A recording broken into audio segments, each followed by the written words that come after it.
Jamaican Diaspora. Wherever you go, you win. You make us proud. Despite our challenges, we never give up. Our sincere.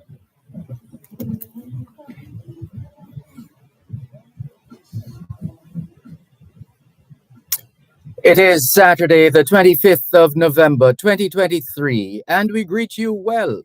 Wherever in the world you are listening to us here on the Jamaican Diaspora live online on Power 106 FM, the program that celebrates, highlights, and promotes as well as showcases what can happen when Jamaicans at home join hands with Jamaicans abroad. And so we welcome those of you listening to us on 106.1, 106.3, 106.5, 106.7, and 106.9. From Morant Point to Negril Point, from the Goat Islands to Galena Point. This is Power 106 FM, serving Jamaica and the diaspora. Hello to those tuned in via the Power 106 FM app, which you have downloaded from the App Store or the Google Play Store, depending on the nature of your device.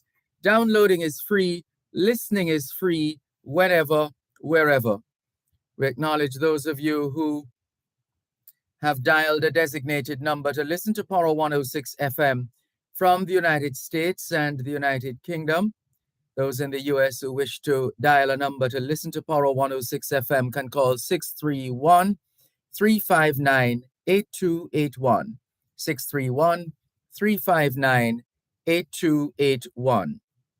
If you're in the United Kingdom and you wish to dial a number to listen to Power 106 FM, your number is 0330-606-0953, 0330-606-0953. We're streaming live video on the Dervan Malcolm Facebook page. If you're not there yet, log on to Facebook. In the search box atop the page, type DERVANMALCOLM. And you too will be able to not just hear, but see what's happening in the studios of Power 106 FM. If you don't have a Facebook account, no sweat. There's always YouTube. All you need is a smart device like a smartphone, tablet, computer, laptop, desktop, any one of those.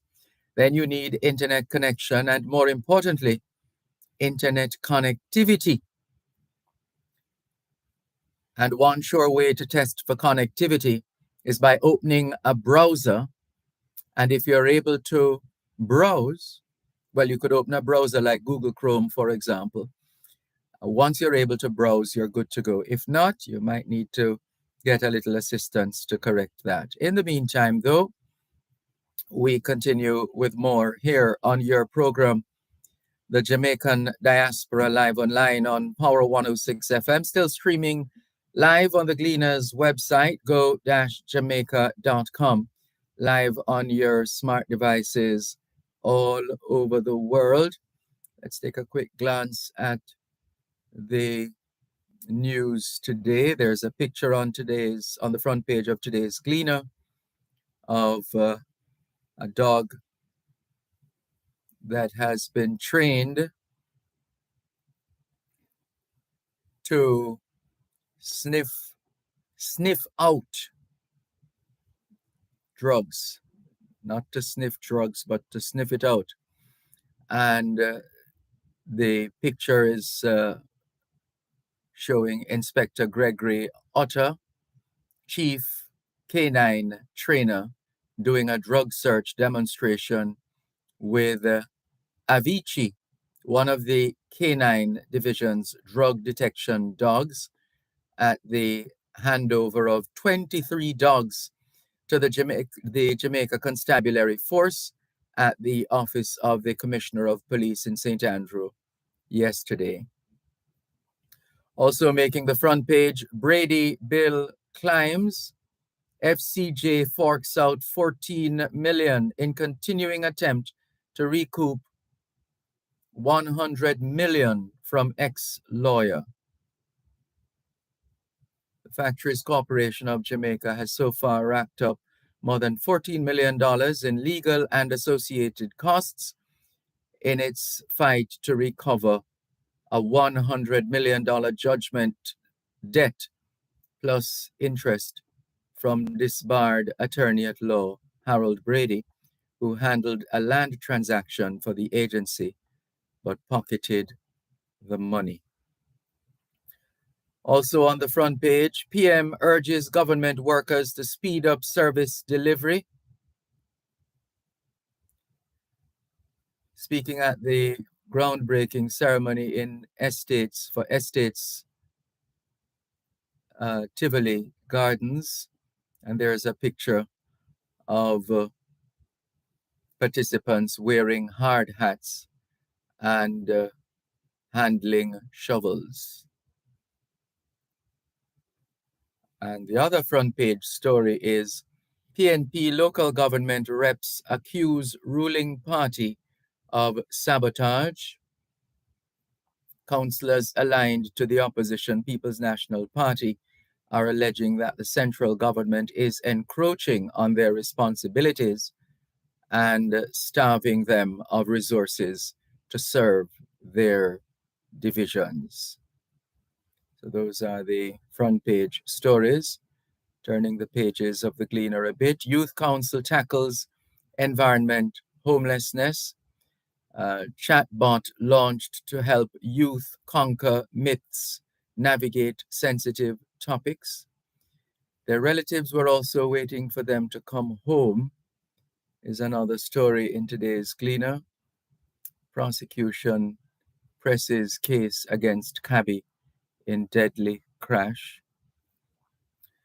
Garbage disposal in focus at Negril Town Hall meeting.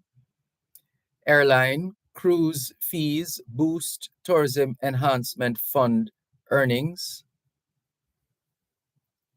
Cop charged for shooting man over scamming spoils acquitted.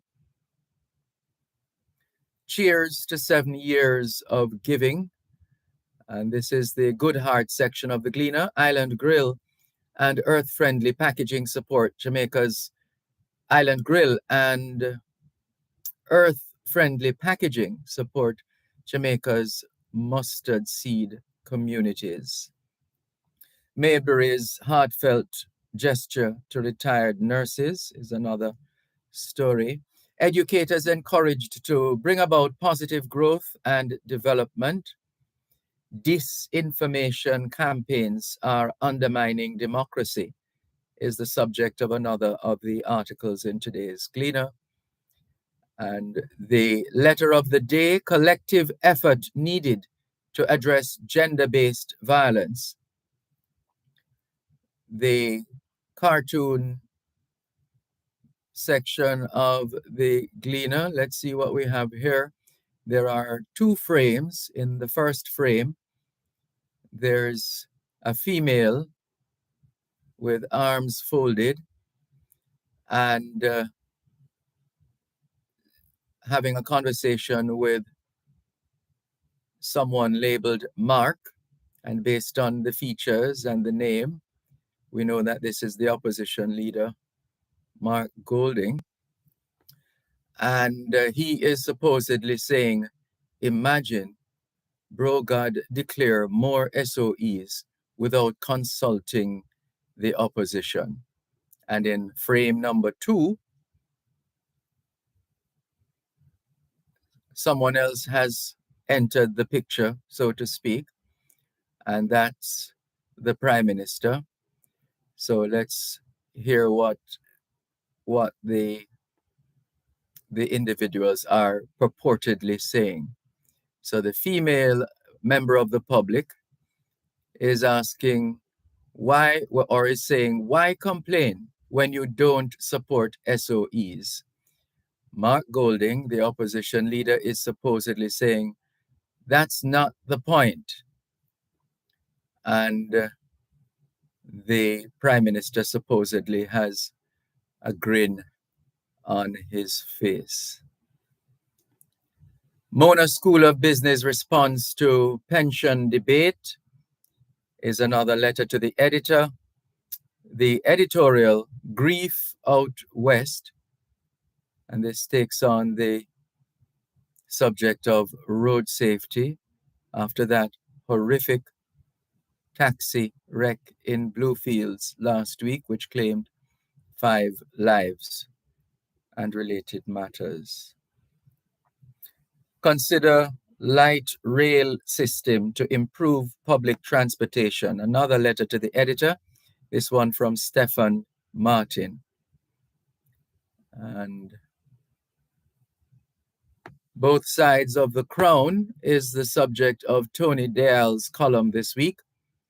Breaking the OECD hold on global tax governance, writes Ronald Sanders.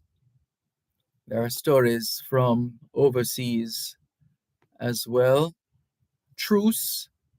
Hamas frees first batch of hostages, including 13 Israelis.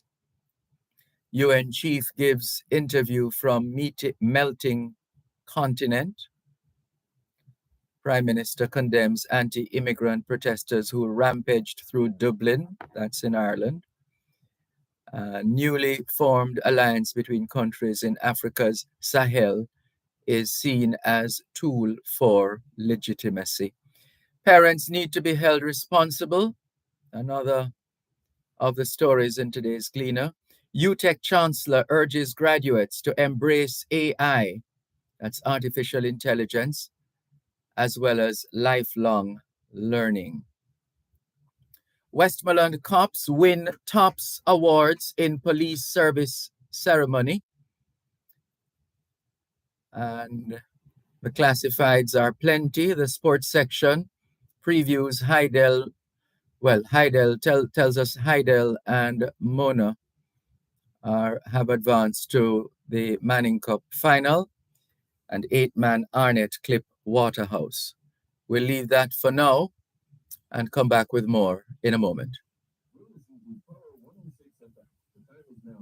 6:15 in the morning here at Broadcast House 32 Lyndhurst Road, Kingston 5, St. Andrew, Jamaica, which means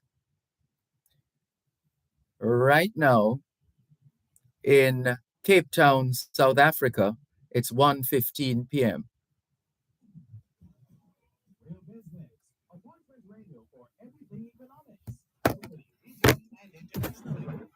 Real Business, your source for engaging conversations on business, finance, and economics.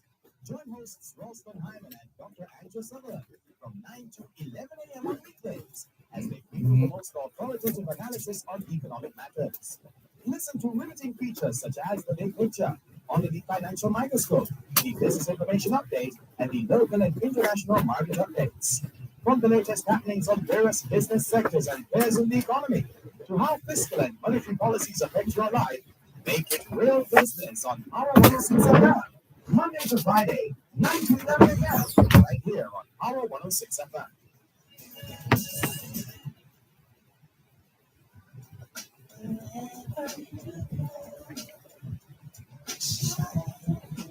In tribute to Jamaicans in the diaspora, wherever you go, you shine. You make us proud. Despite our challenges at home, you never give up on us. Our sincere thanks.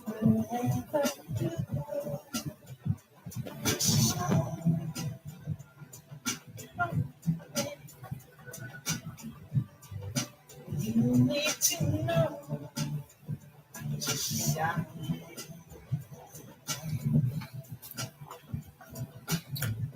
Yeah, no.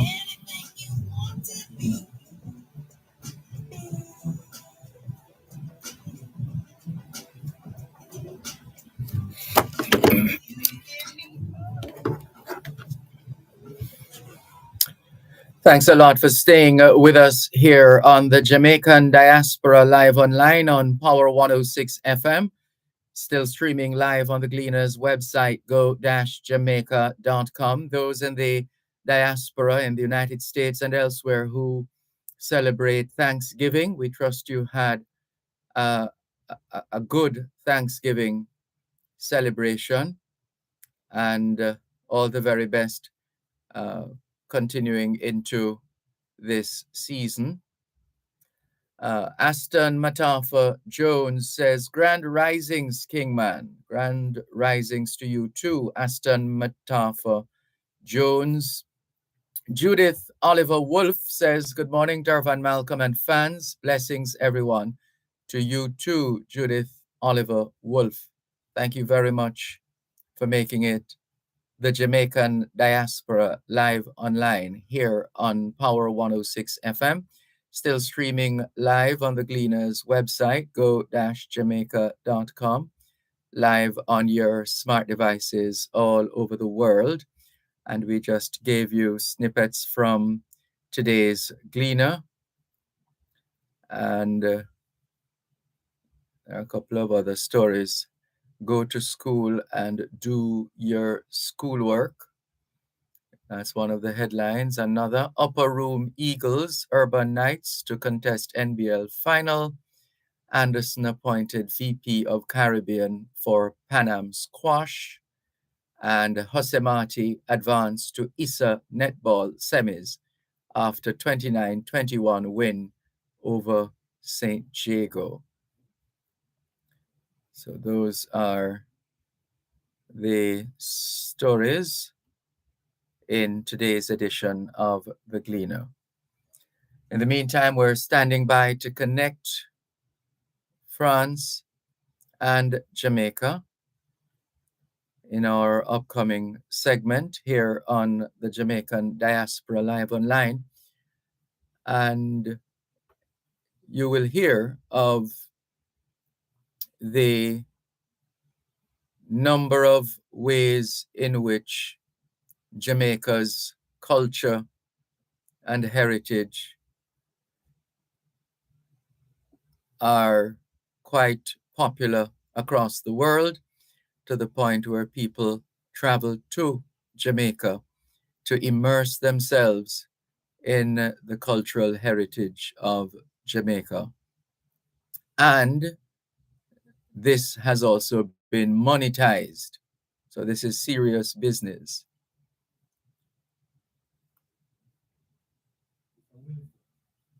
And so we're going to hear more in just a moment. Michael Wilson is Jamaican. He is president of an organization called Raw Dance Hall. Michael Wilson, good morning. How are you? Well, morning Jamaica time. Afternoon.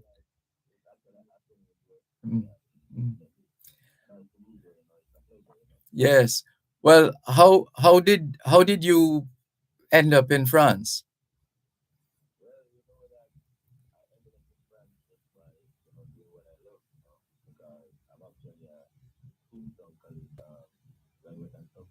Yes.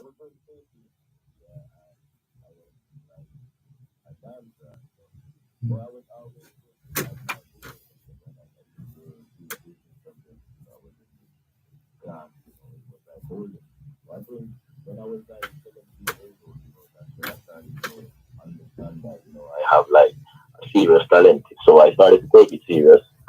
And in Jamaica, I was entering a few competitions as well, like that.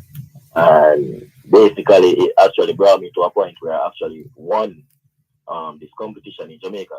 It was this big competition. This big competition was called Boom Baladan. So it was like Boom Ultimate Dance Battle in Jamaica. So that was like in 2018. I was already in my 20s because I was like doing all types of jobs and stuff like that. But at that moment, when I won that competition with my crew, which was BG City, this is when everything kind of changed, and I met some really important people, which was like Tamika Reynolds. She is the owner of Free People Entertainment, and these are the people who actually like and said, "Hey, we're gonna send you to Europe." But at the time, I never took them serious, And trust me, they made it happen. And I just started to make my connections from there, and here we are now. I'm actually living in France. That's amazing. Yeah. And how can you give us a little more in terms of the the ways in which you've been serving your clients, so to speak? Well, basically, I'm okay in Jamaica. What I think Jamaicans need to understand is like to see our entertainment aspect. It's really like valuable abroad. It might not look like it in Jamaica, but you see from the music and from the dance aspect, it's really, really something for people over here because what I do is I'm also a creator of many steps. My crew is called BG Dancers, and this is where everything took off from because basically because I'm a creator, it gave me the opportunity to travel all over the world. I've been to Russia, all over Ukraine, and many other places. Just because of dance, because people want to learn the stuff that I create. Mhm. So that's basically how it works, and it pays well. And how do you market your work? Well, as a dancer, I think we're in the era of social media because this is where everyone wants to connect with you from because they see your stuff on the internet and they're like, oh my god, I love this. The moment they start to love it, it's like you never know who's gonna reach out to you, and they basically knew my team from a longer while because one of my guys, he was like living in Germany for a little while, so the team was already established in Europe, so and you also have other teams that are established, but yeah, people actually just see your work and they just love it, and this is where they just like, okay, yo, I want you in my city, and I want you to come teach, and I want you to learn your stuff, and yeah, it's really an amazing thing. Mhm. And what can you tell us in terms of the the presence and the prevalence of Jamaicans in France and the extent to which they seek out Jamaicans like you and Yeah. your colleagues. Uh, Well, yes, go ahead. well. Basically, like for us, I have a lot of like Jamaican friends here, and they're also doing great. I have some friends from this crew, Black Eagle, Cryptic Clique. And to be honest, it's really a viral thing when it comes to the dancing aspect of everything coming from Jamaica. It's like we're already established. On Instagram, my name is Wireless, WYALSSDG Dancer. Mhm. And, you know, if you check out the work, you will see where everything is coming from. It's like people just watch the content, and the more they reach out to us, is the more we reach out to them. So it's like if I go somewhere, if I go to, for example, Russia, the moment I go to Russia, someone else sees me and they're, okay, I want you to come to Spain. Okay, I want you to come to Italy. Okay, I want you to come to Greece, and so on and so on. So this is how it really works. Mhm. How do you stay fresh and relevant uh, in your field, considering that the culture changes so rapidly? Well, not necessarily the culture itself overall, but in terms of elements of the culture, whether a new dance or a new tune, etc. Okay, well, that's an important question. So how we stay fresh is this. So in Jamaica, you have two type of dancers. Yes, you have the ones that are more commercial, like I would say like Ding Dong and the Ravers. You understand? So Yes. when these dancers sing about a dance, it goes viral in Jamaica, right? Mhm. People love the dance. People all over are doing it in Jamaica, etc. I'm also a crew. My crew is like we do the same because I also do music.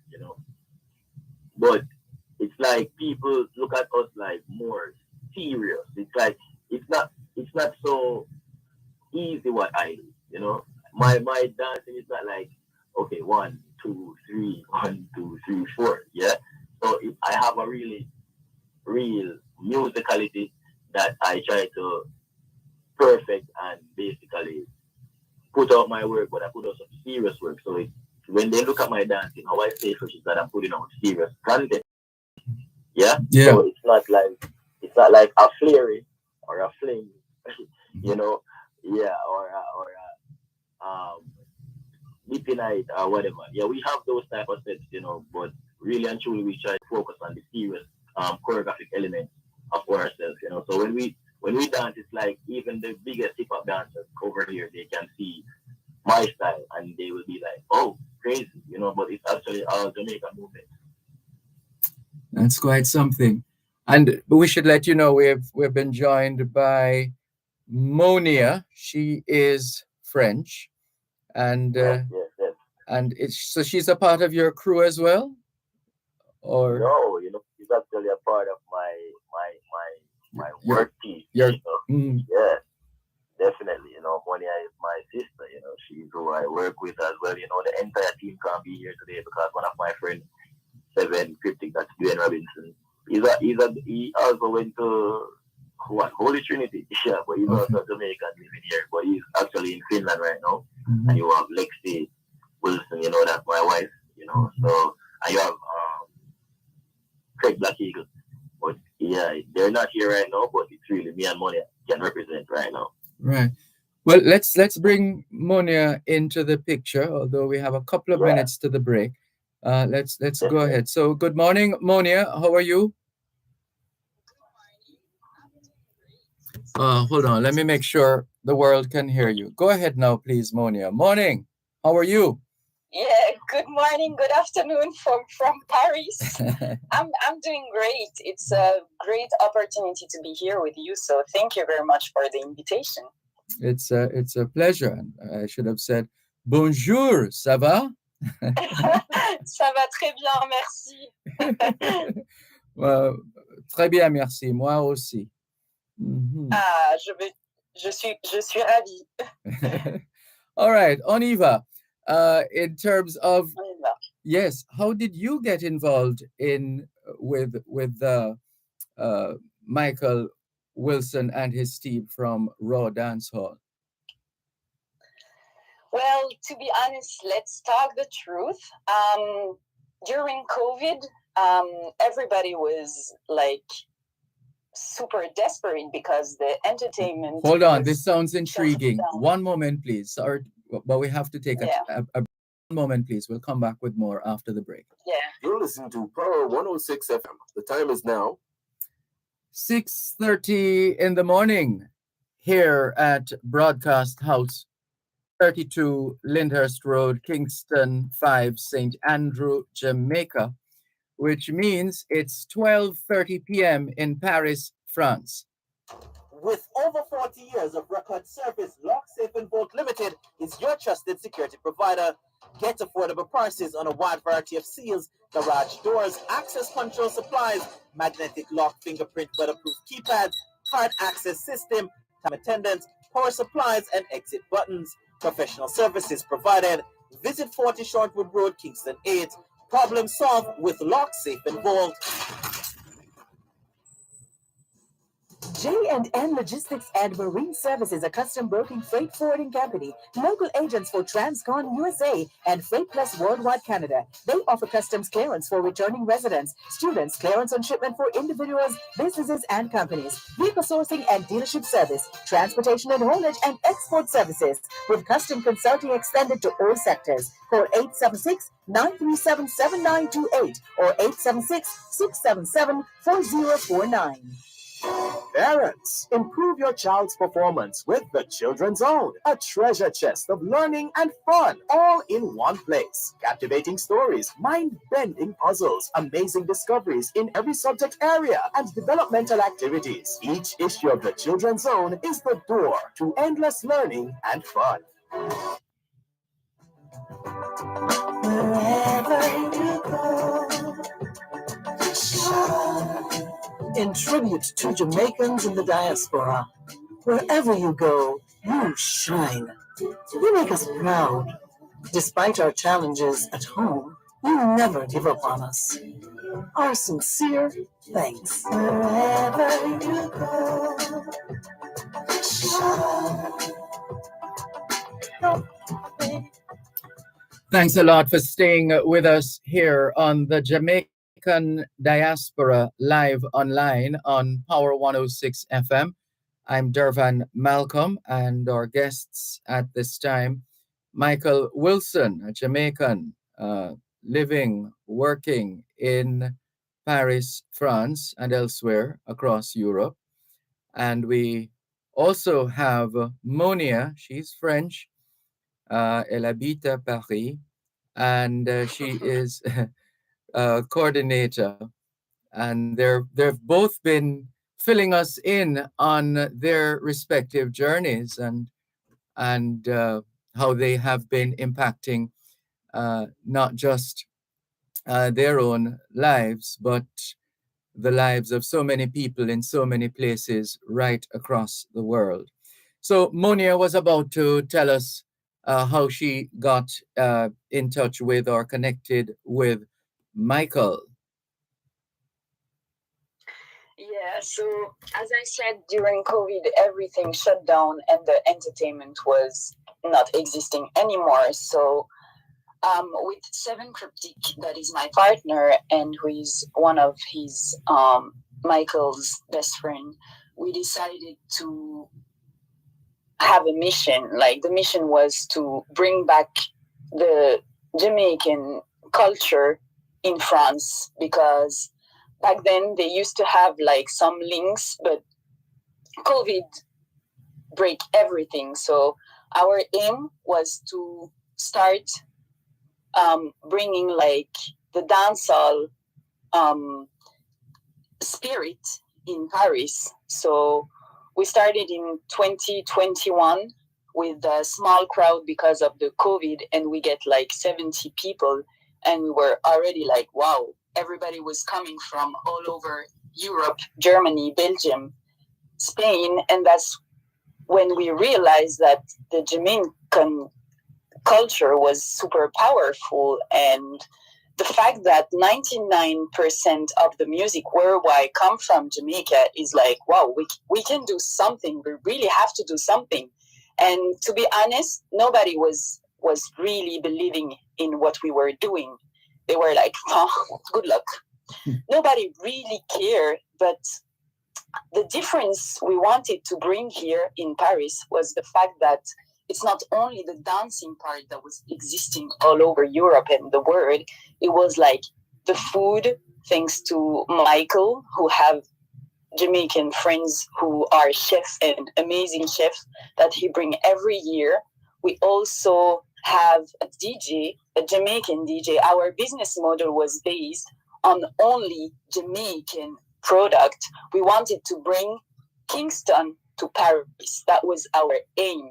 And also, we always think about people have to feel important, how they will feel important by giving them water, for example, a merch, a shirt, and a bag. So first, we are marketing our brand, Raw Dancehall Weekend. And second, we are making our people feel good and feel important, especially after COVID. So that's how we started our journey 3 years ago. And how is it going? Super wonderful. It's growing every year. So today I can say, and Michael, if he's here, he would say the same. I think we are the leader in Europe of dancehall event. Oh, that's big. You're concurring, Michael? Yes. What you said no? Are you're agreeing, aren't you?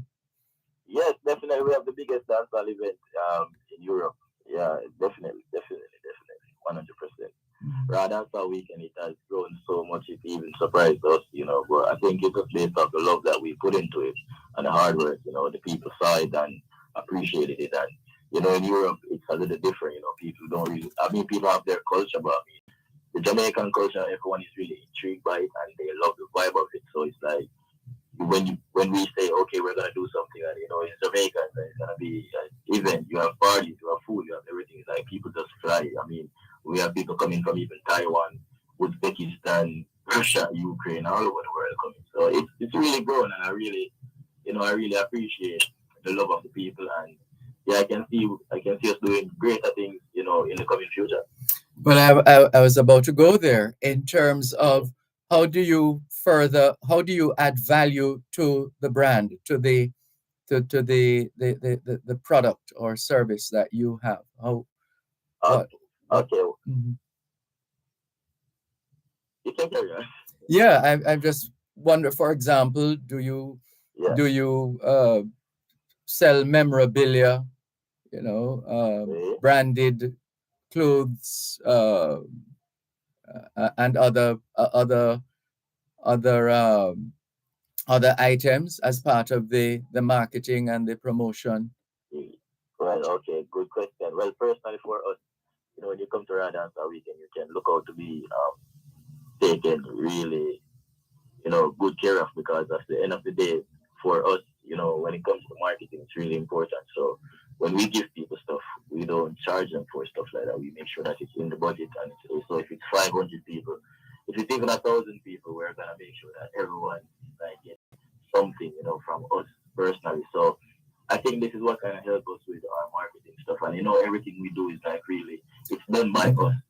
Well, that's Because quite even with our sorry, that's quite magnanimous of you, but you still have to pay the bills and keep the lights on, right?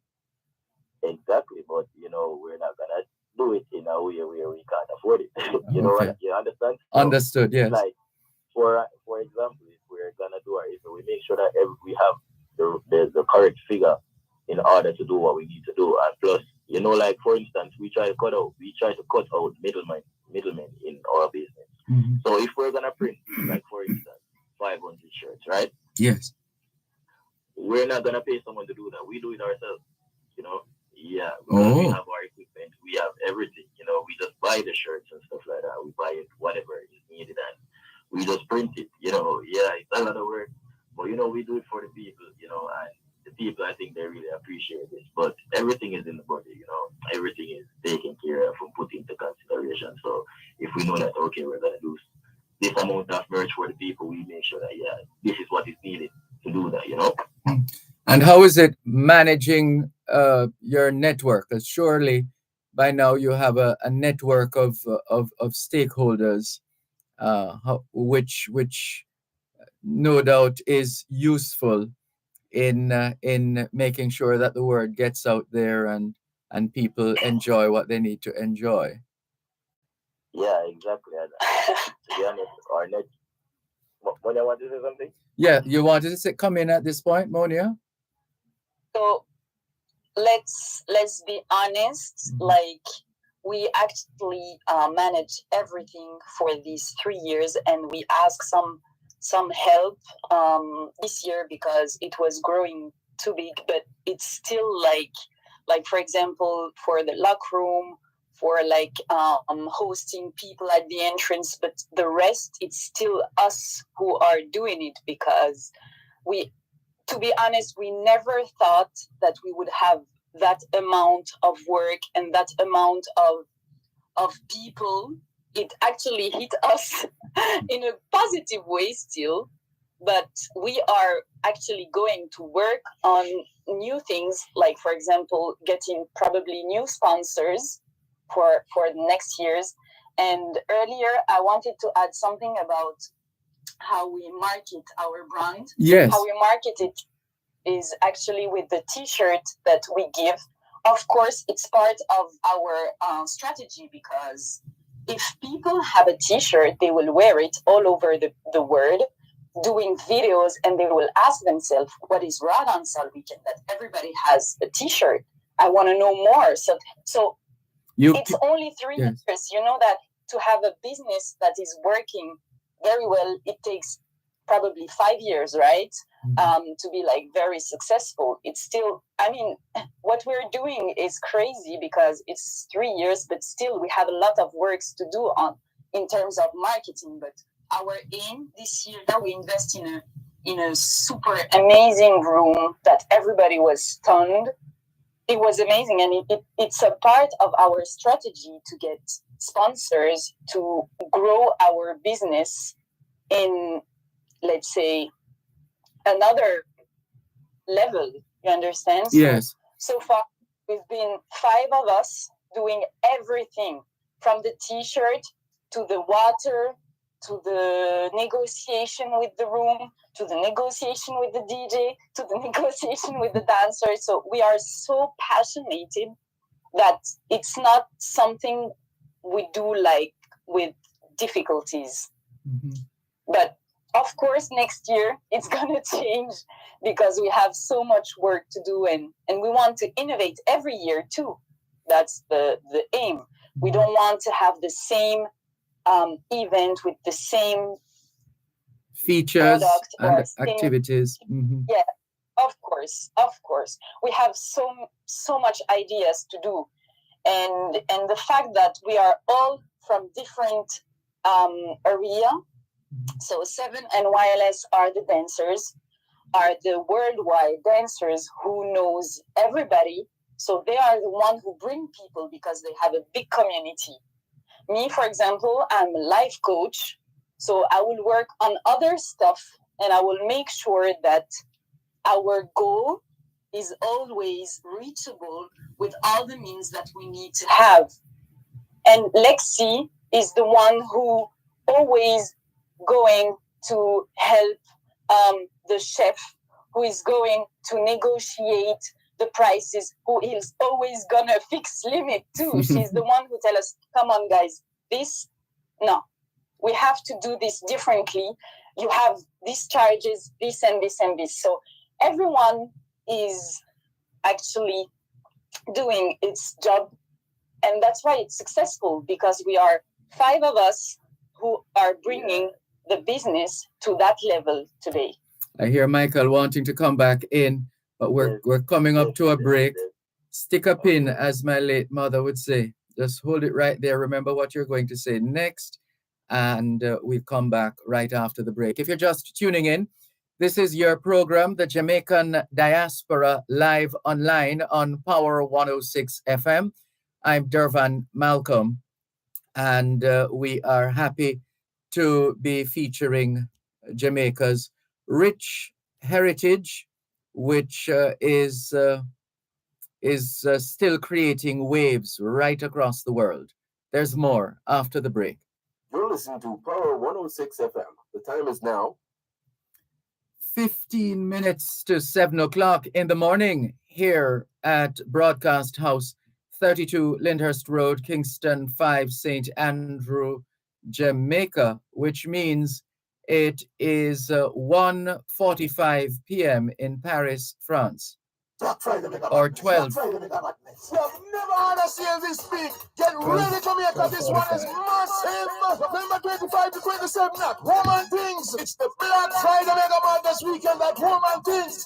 Every single item in store is 30 to 70% off. This Friday only. And catch the Saturday and Sunday specials too. Black Friday Mega Madness weekend is on at Woman Things. Walnut Road and Constant Spring Road. It's Mega Madness weekend. Hey, Barnes has a product just for you. Barnes, you need it, we make it. For quality and affordability. Barnes up best. Barnes we got covered from head to toe. With more than 80 premium products. We take care of your family's health and well-being with great products from A to Zinc. Barnes, quality healthcare in the palm of your hands. Barnes. Wherever you go, shine. In tribute to Jamaicans in the diaspora, wherever you go, you shine. You make us proud. Despite our challenges at home, you never give up on us. Our sincere thanks. Wherever you go, shine. Quelle heure est-il en français? Il est 1h moins 14. What time is it in French? Well, it just changed from 14 minutes to 1 to 13 minutes to 1 o'clock in the afternoon in Paris, France, and 13 minutes to 7 o'clock in the morning here in Kingston, Jamaica. And we are delighted to be getting some insight into how Jamaicans join hands with friends across the world in order to create magic. And I mean, you get the picture. I don't mean magic, but you get it right. In terms of creating a buzz and excitement, which causes others to follow, and they want to experience what Jamaicans experience in dance and music and heritage and culture and food, etc., and sharing it with the world. It goes viral. Once Jamaica is in it, it goes viral apparently. And so we thank Michael Wilson, he's Jamaican, president of Raw Dance Hall, and Monia, uh, she is French and coordinator with the organization. And in fact, she is the artistic director and coordinator of the event. So we've been learning a lot from you both. Thank you very much. So Michael wanted to come back in just before we had to take the break. Yes, definitely. Yeah, so I heard you ask some really important questions, especially about the marketing and stuff like that. What I can say is that, you see, based off the fact that we started from the first event was in 2021, yeah, we've never lost nothing doing this. Something at Paris 15 is like, yeah, you're doing something, Alpha Boulevard, coming from Jamaica, I'm really proud of that, to know that I can be able to collaborate with these type of people over here, and I've just been living here since 2020, so, it's been a lot of work, a lot of hard work and stuff like that, but also everything is put into consideration when we're doing our events and stuff like that. What I want to say is, pertaining to our marketing and or strategies that we use, for each year we always come with something innovative. What we want to do is turn Radha so we can really a festival or a week where we can start inviting the musicians as well from Jamaica, to come to Europe. Yeah, and they can also perform at Radha so we can people get workshops and all of that. But in Jamaica, I can speak about this. I see a little problem where the musicians and the dancers, I mean, they collaborate, but not in the ways that they should, because without music, there is no dance. Without dance, it's like music has no feeling, so they work in harmony together. But what I would also advise musicians as well is with the dancers, whenever you see dancers dancing to your music or whatever, it takes nothing to give them also back that strength and that that promotion as well, because it's only doing something greater for the culture, and people really take the dancing aspect. I think to be honest, I think as a dancer, you will leave Jamaica quicker than a musician. You understand?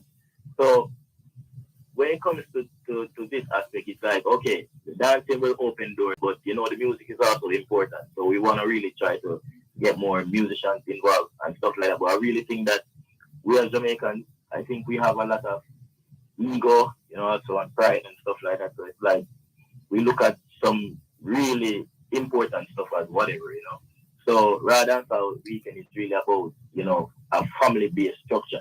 We're trying to get the people feeling that warmth, and they when people here think about Jamaica, to be honest, when they see anyone that is Jamaican, they're like, Bob Marley, Usain Bolt, that's it. So, Jamaica, they have an image of us, like, okay, these people are chill people, good vibe, good energy.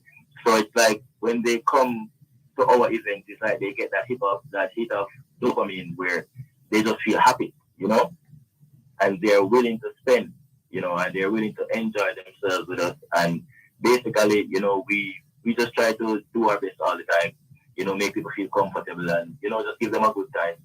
And also stay true to our selves, because we did this from nothing. I know it's a big something. So, nothing changes. We're just gonna continue to do the work, and keep the good vibes and good energy and vibration going. So, that's basically what Raw Dancer Weekend is all about. Mm-hmm. And what kind of year has 2023 been for you and your team? It's been a life changing year. Yeah, How so? definitely.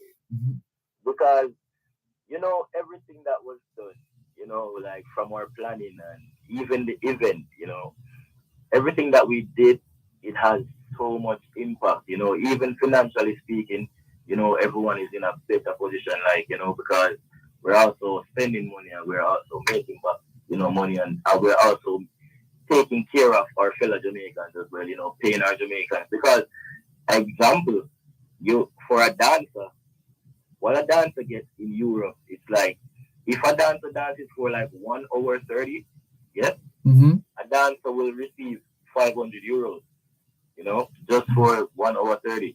So as I said, it has a lot of value, and a lot of stuff we see, a lot of stuff change, and we have a lot of new connections and stuff like that. So as I said, it's been really life changing, and I really just appreciate where I'm at right now. So when last were you in Jamaica?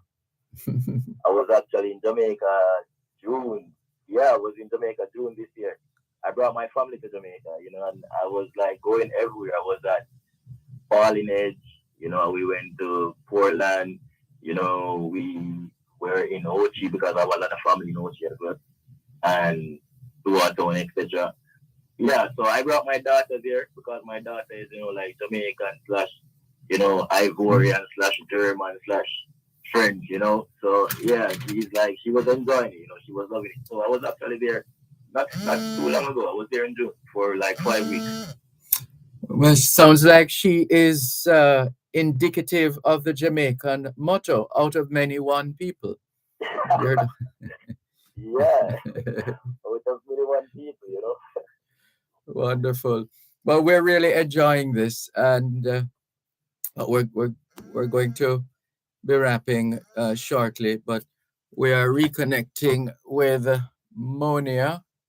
Yes, We we definitely. we uh, the call dropped for a little, so we're going to get her back now. Just a moment.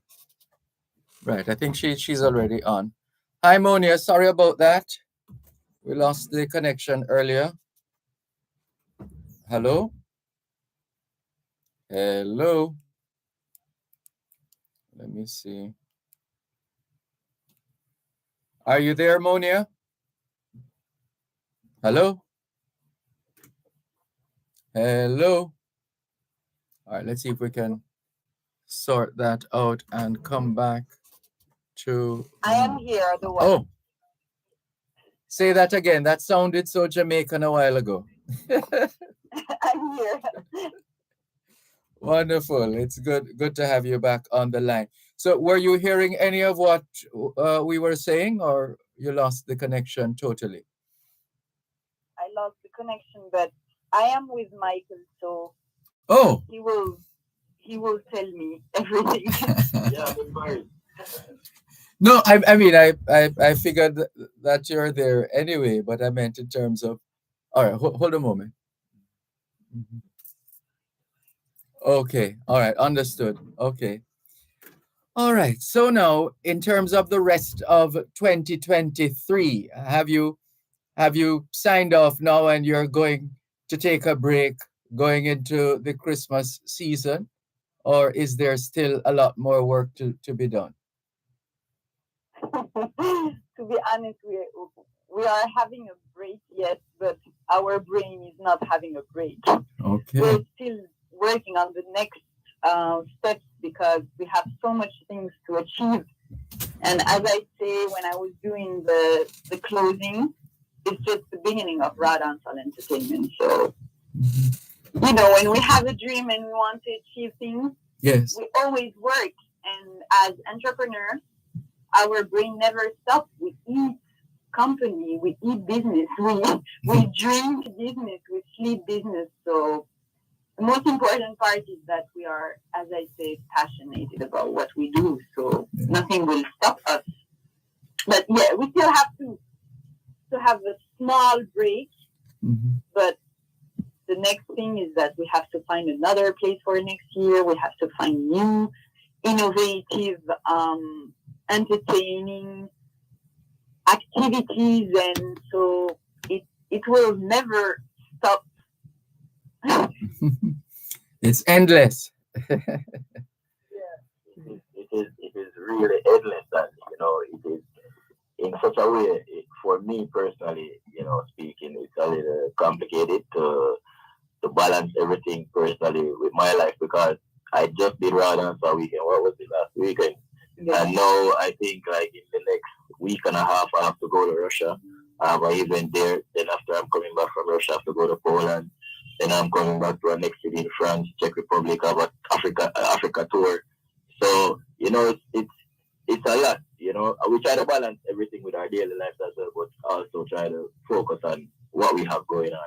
So the work never stops, I swear. And we seem to be living in a world where, on the face of it, you'd say there's a language barrier, but Yeah, that you're reading in my mind. That's so crazy. That's what I wanted to tell you. yes. I really want to big up my team because in France, if you want to be fitting, you have to speak the language. And the fact that these guys, Michael and Seven Cryptic, they just did this business growing and successful within 3 years without speaking the language is just phenomenal. And I really want to pick them up because nobody really can do that here in France because France is so narrow-minded for the language. Nobody really speaks English. So it's really complicated to even find your spirit that they could do it. And that's just something that is amazing. And I wanted to take the time to just say congratulations to them, to Michael and Seven Cryptic. So congratulations, guys. Yeah, thank you, sis. But I mean, in France, we have to go to school. Because even me, I have to go to school to do some linguistic courses. To get my A1, A2, I have to do my B1. So as I said, we're balancing everything. So even though we're doing so much, I'm still learning French. Trying to get fluent, interacting with more people and stuff like that. But I mean, it's good. It's good. It's good. I've been balancing and working out things so far. So yeah. Did you do any French at KC? To be honest, I was talking about this because when I was going to KC, right, I used to have like my friends. Sorry, hold a moment. Another break. I tell you, this Yeah. is so intriguing. One moment, please. You're listening to Power 106 FM. The time is now 7 o'clock in the morning here at Broadcast House, 32 Lyndhurst Road, Kingston 5, St. Andrew, Jamaica, which means it's 1 o'clock in the afternoon in Paris, France. Here is a financial literacy tip from your friends at Power 106 FM. Save for retirement now. No matter how young you are, plan for your retirement now. With the power of compound interest, when you start saving in your 20s, you will earn interest not only on the principal you deposit, but also on the interest you earn over time. And you will have what you need to retire someday. Company-sponsored retirement plans are a great choice. Not only do you get to put in pre-tax dollars, but many companies will also match part of your contribution, which is free money. If you don't start early, you may end up needing to work much longer to catch up on your retirement savings. Wherever you go, shine. In tribute to Jamaicans in the diaspora, wherever you go, you shine. You make us proud. Despite our challenges at home, you never give up on us. Our sincere thanks. Wherever you go. And we thank our guests for their time and patience as they continue to share with us here on the Jamaican Diaspora Live Online on Power 106 FM. And good day as well to Edward Boucher, who is Monsieur Boucher à Paris, mais Boucher à Jamaïque. And he is such a resourceful Jamaican. We're always happy to be able to connect with Edward Boucher. We're going to bring him in as soon as we wrap this discussion, but it's been rather engaging, intriguing, stimulating, and even thought provoking. And so we are going to continue the dialogue. And I was asking, well, listeners just joining us, to let you know that we have been speaking with Michael Wilson of a brand, an organization called Raw Dance Hall, and his colleague and partner, Monia. She is French.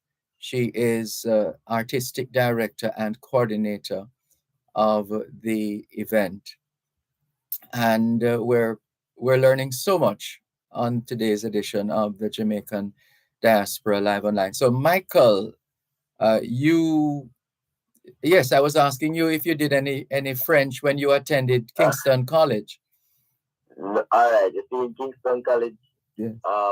what I was learning, because I was like in holding, and to be honest, I was learning Spanish all the time, but I always like how French sound. But in Jamaica, growing up at that time, I was like, okay, why am I even learning another language? Yes. But I was doing good into like Spanish and stuff like that. But I always like French. I always thought about like, yeah, I'm gonna do some French and stuff like that. But I never did. And here I am in France. I have to go to school. Le français, il a beaucoup d'expressions, c'est un peu difficile pour moi, pour parler. Mais maintenant, c'est plus facile, n'est-ce pas? Ouais. Pour le français, c'est facile, non. C'est pas facile. Oui, but what I'm saying is, I had to go to school, I had to go to school, learn language, and I still have to go to school, but it's a lot, because I have to also balance my life, so yes. Right now I have to do my B1, my B1 would be like good, you're already like you're almost fluent, so that's basically where I'm at right now. But for understanding and speaking part, I can help myself to a point, yes. But for understanding, I understand like basically everything. Yeah, well, keep working at it, because at the rate at which you're going, and your creative juice is flowing, and now all the other energies that you are exuding right now, just go for it, and continue to do what you need to do and press ahead. Definitely, because the thing about it, like what the French crowd is even looking at over here, because we came and did the impossible. As I said, I started travel 2018, started to live here. I came in December. COVID locked me down for 1 year. Then 2021, I did my event. 2022, it grew, and then 2023, here we are. So it's really been like the years have went by really quickly, but I have to congratulate the team as well, because what we're doing is something that was thought to be impossible, because the French people in France, you will not find, like, I would say 2% of people speak English, but they've been learning English all their life, but they don't speak English, so as an English speaker coming to France, and trying to integrate and try to build something here, it was a lot, but I'm proud of what I achieved so far, and it's only growing from here. And the beautiful thing about it is that because of my network and because of the work that I put in over the years, when I post about something, it brings people from all over the world. So that's what got the attention of France, because they saw so many people, coming to our events and stuff like that, but majority of the crowd wasn't French. Like, you had a few, but now you have more and more French people getting the vibe, and also attending the events and stuff like that. So it's a really good look. Wonderful. And as we get ready to wrap now, to Monia, in terms of upcoming events, I'm sure I heard Michael listing some activities coming up, events coming up. What are you able to sort of disaggregate the numbers at all to say, well, we had X percentage of French people versus the Africans. Okay, Yes, go ahead. for this year, for the French crowd, we had like money. How much people do you think we got from? I think it was a lot because I was surprised this year. 300 and plus. Yeah, because it was a lot of French people, and I was like looking at it. I'm like, yo, okay, we had more French people now getting the vibe and integrating themselves into the events and stuff like that. And you had a next percentage of people from Taiwan. You have a lot. We had a lot of people from Belgium. Belgium, they had a big group, and there was also people from Amsterdam. People from Germany. We had a big group from Spain. We had a big group from Italy. Yeah, we had a few Russians, a few Ukrainians, people from Norway, and people from also Czech Republic, etc. Even Guadeloupe, Martinique, yeah. So it was really something, really, really something. Yes. So what's the vision going forward, Monia, or both, either of you or both of you? Give us a sense of what are you looking at? What are you seeing down the road? Well, the vision for this, because Monia, she has her baby. Oh. We're going to release you shortly because we yes. But go ahead. But definitely. The vision for Dance Weekend, we just want to be the biggest thing, We just want to be the biggest presence of Jamaica in Europe, Like, for instance, Jamaicans go over the world, and, people know us for what we can do, but, anywhere Jamaicans go, to be honest, I'm proud of Jamaica, I might not be proud of some stuff that is going on. Look at my place, I can't believe what's going on. Sometimes it's crazy, but, I'm proud of the fact that, Jamaica, trust me, as a Jamaican, you come into Europe, I don't know, if people look at superstar, for reasons I don't know, but they're like, okay, yes, Jamaicans, we have this big image here, especially in Europe. So, for us, the goal is to just build our community and build our event and build like the entire empire on a level where we can do more events all over the world, also try to do some stuff to give back to Jamaica as well, and just basically just grow from there, because as I said, what I think we need more in the dancehall thing is a little bit more unity, and if we have unity, there's nothing that can stop us, definitely, because Jamaicans are well influenced, but I think the Jamaicans themselves, they don't know, because, in Jamaica, I can speak for myself. When I was in Jamaica, and, I used to think about where I want to be and what my life will turn out to. All right, I want to tell you the last thing I did was try to join the army. And JDF was like, yes, you can come, you pass and blah. But I was like, nah, I'm not really seeing myself. I would say that I would give advice to people like, you see anything you believe in, or if you have a passion, just continue to push, put the hard work, because at the end of the day, it can bring you to certain places. You understand? Because at the end of the day, it's like you're only limited to what you tell yourself. So if you tell yourself that you can't, immediately you will do something to your brain in such a way where you just don't try to attempt of doing anything at all. So instead of saying I can't, try to say how can I, So if you start asking questions like, okay, I can't do this, but how can I do this?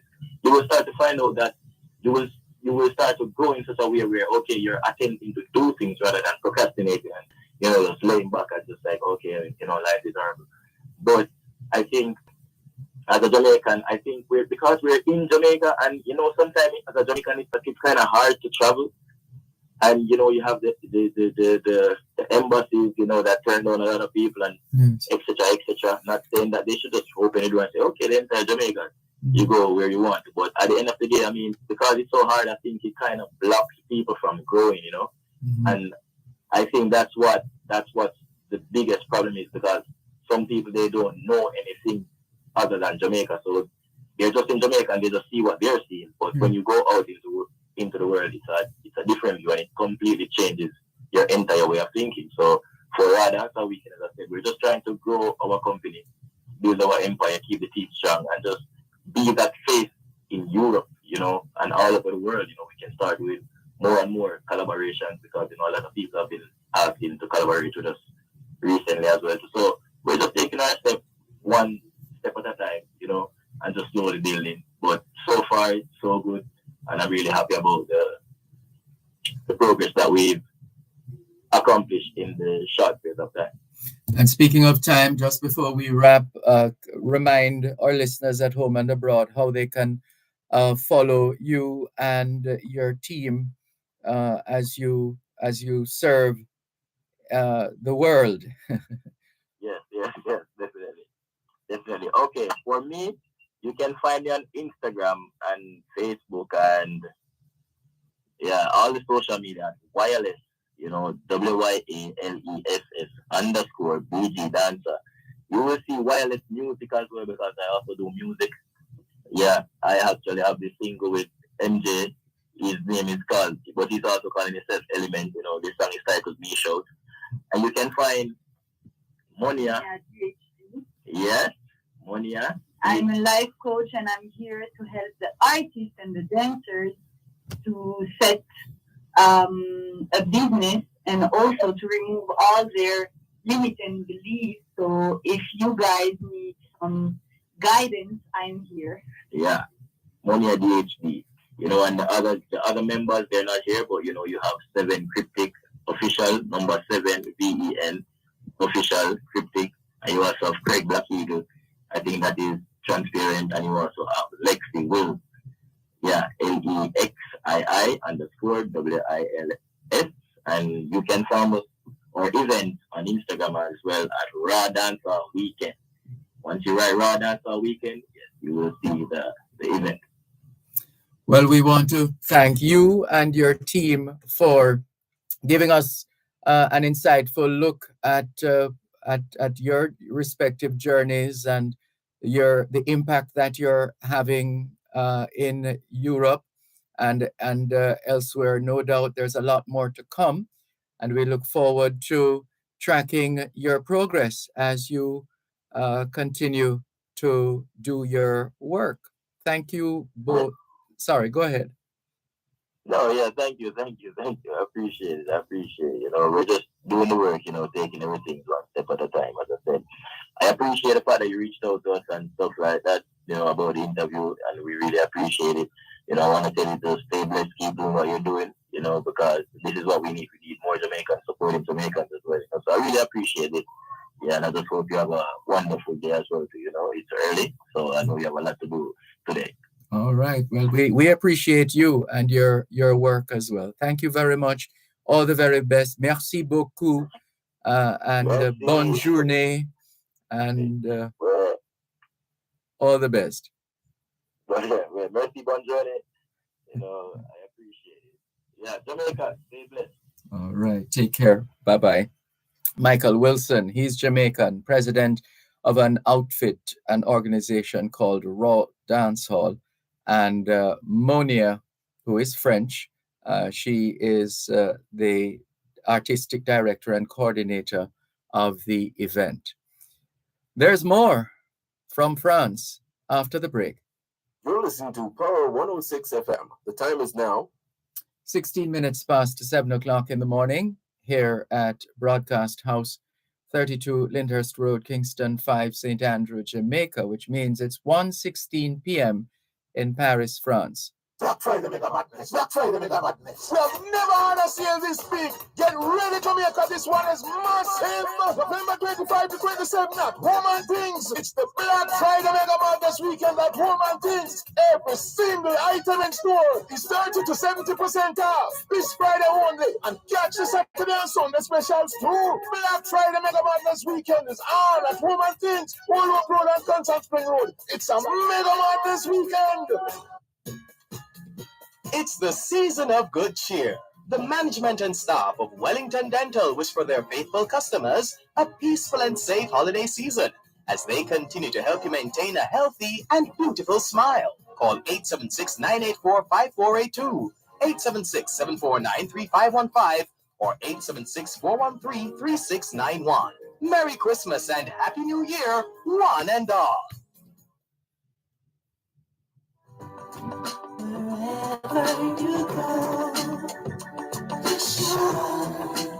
in tribute to Jamaicans in the diaspora. Thanks a lot for staying with us here on the Jamaican Diaspora Live Online on Power 106 FM.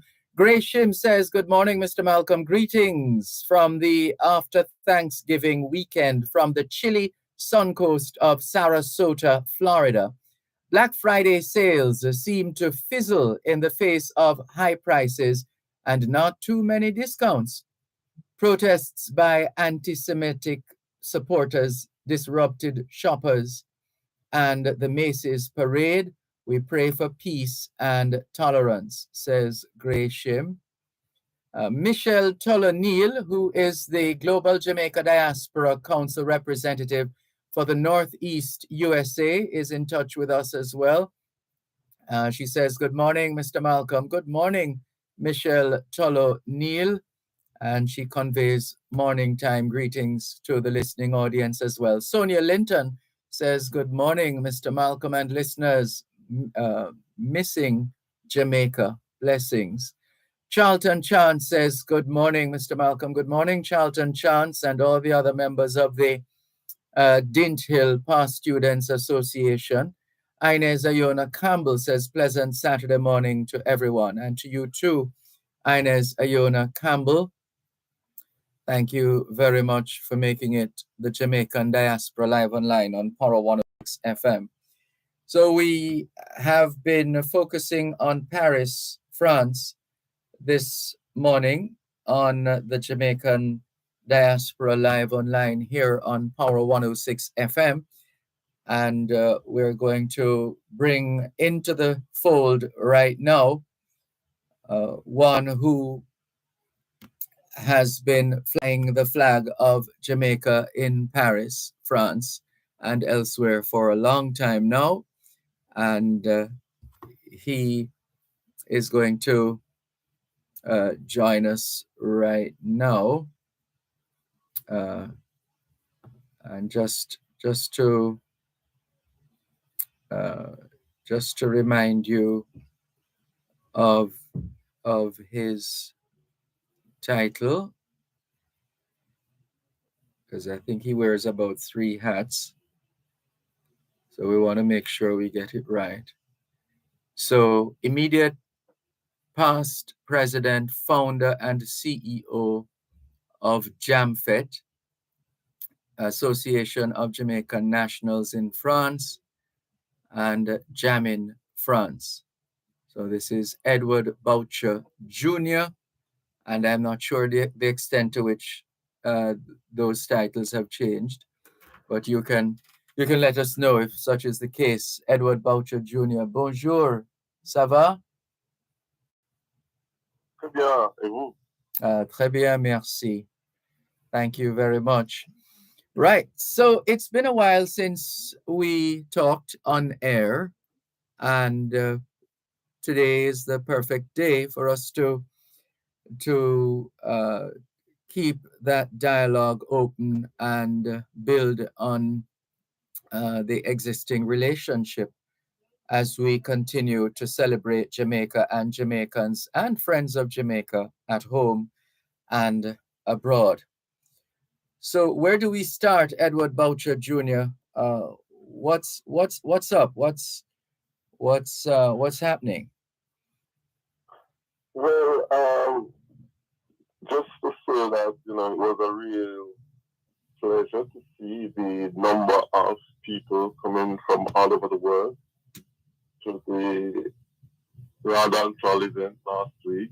Oh yes, you were there. Really well supported, and it just fits in with what we've been saying for a few years now, that Grand Jamaica is so powerful and has so much potential and needs so much more marketing and backing to, conquer other regions across the world. And one of the points that we were making is that we need to consider continental Europe as a potential marketplace for the Jamaican culture in terms of investment, business, food, salting down the Jamaican food, learning the different dancehall steps, and, just being associated with the culture.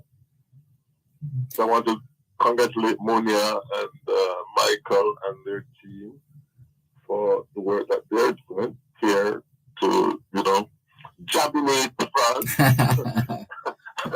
and Europe. Yes. And there's a lot more to come because next week, I think the government is now starting to understand that. So the efforts that the embassy has been putting in place to organize our first regional diaspora conference. It's going to be held next week in Paris. So we're happy about that. Mhm. And we expect that, Jamaicans from all across the continent will be coming to Paris next Saturday for the diaspora conference. A number of discussions will be held around various topics, and it's laying the first block really towards building something sustainable here in Paris. So we're really excited about that. Also, we're looking at our end of year celebrations as far as Jam in France is concerned. We have our Christmas Gala, which is going to be held on Saturday the 16th of December. And that's another opportunity, to continue spreading Jamaican culture, the food, the music, just to have a good time with the nationals who are here in France. And of course, not just Jamaicans, but everybody who associates with Jamaica, friends of Jamaica, they're all invited to come down. So Paris is the host. I think we're probably the most active diaspora in Europe. We have at least 2 different associations. We have different companies, more and more entrepreneurs on the scene. So a lot is happening.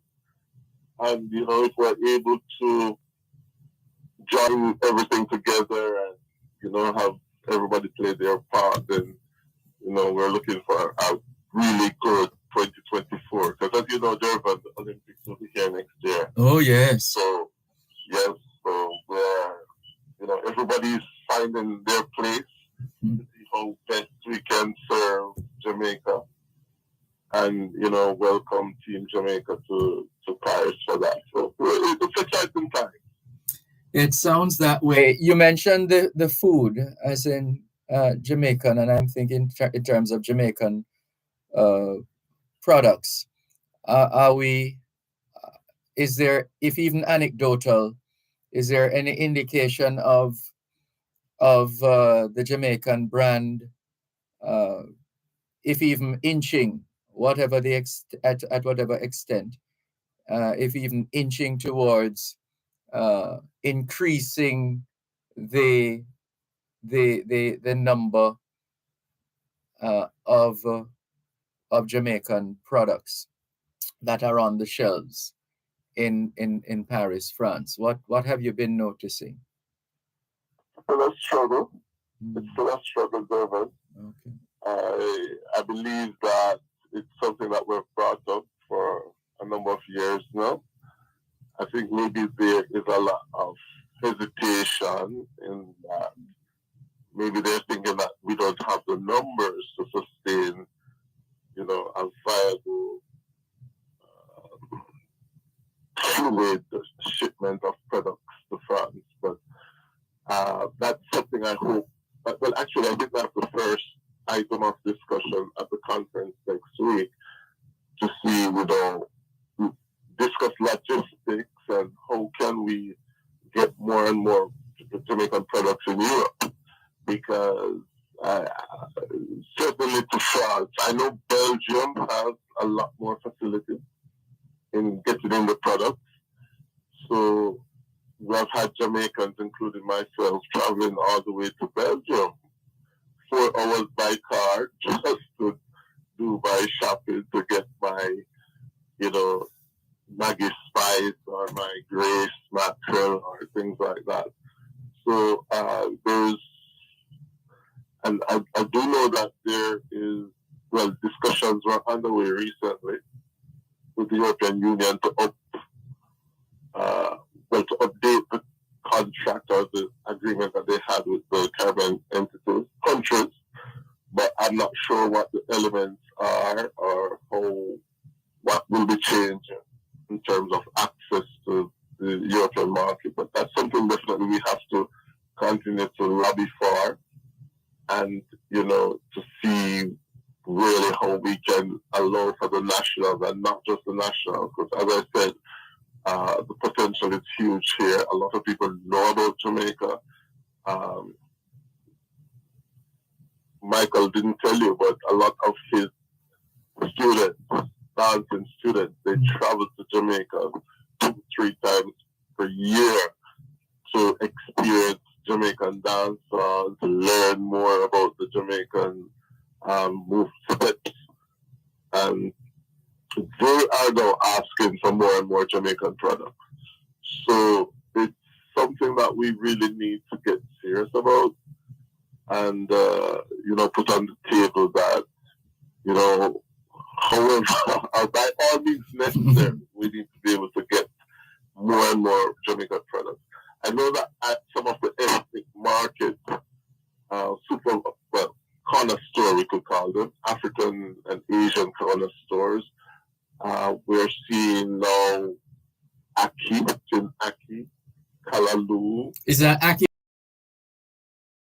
Well, it's or Ghana? Well, I'm not sure, Dervan. I Oh, don't want okay. to get into trouble. Jamaican Aki on the label, but we know that it's difficult to prove those type of things. But in any event, we're starting to see a few items on the shelf, but nothing near to minimum requirements. All right, hold it right there for a moment, please. Edward Boucher Jr. of Jam in France and Jam Fete and related outfits of Jamaican connections in Paris, France. More in a moment.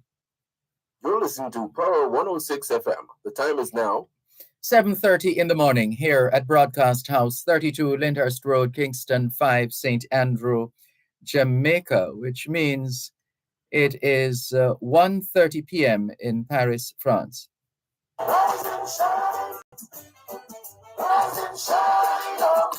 Get ready for stories to motivate and inspire. Every Sunday at 4 p.m., Power 106 FM is delighted to bring you the program Rise and Shine with Phyllis, hosted by author and ordained minister of New Thought Christianity, Reverend Dr. Phyllis Green. Hear the tales of powerful Jamaicans at home and abroad in all walks of life who have risen above the odds to achieve great feats and to shine their light for the world to see. Get ready to be stimulated by inspiring conversations, meditation, and music. Get ready to rise and shine with Phyllis, with Reverend Dr. Phyllis Green, Sundays 4 to 5 p.m. live on Power 106 FM and the Power 106 FM app. Rise and shine. Rise and shine. Rise and shine. Wherever you go, shine. In tribute to Jamaicans in the diaspora, wherever you go, you shine. You make us proud. Despite our challenges at home, you never give up on us. Our sincere thanks. Wherever you go. Thanks a lot for staying with us here on Jamaican Diaspora Live Online on Power 106 FM. I'm Dervan Malcolm, and we welcome those of you who have joined us. Andrea Peart Flores says, good morning from beautiful Mandeville. Good morning to you, Andrea Peart Flores. Angela in Toronto, Canada says, good morning all. Good morning, Angela. Peter Gracie says, good morning, Jamaican Diaspora Online audience, rise and shine. And Norman Hines says, blessed morning, Sir Dervan Malcolm and listeners all over the Jamaican diaspora. Blessed morning to you too, Norman Hines. Thank you very much for joining us here on the Jamaican Diaspora live online on Power 106 FM. Still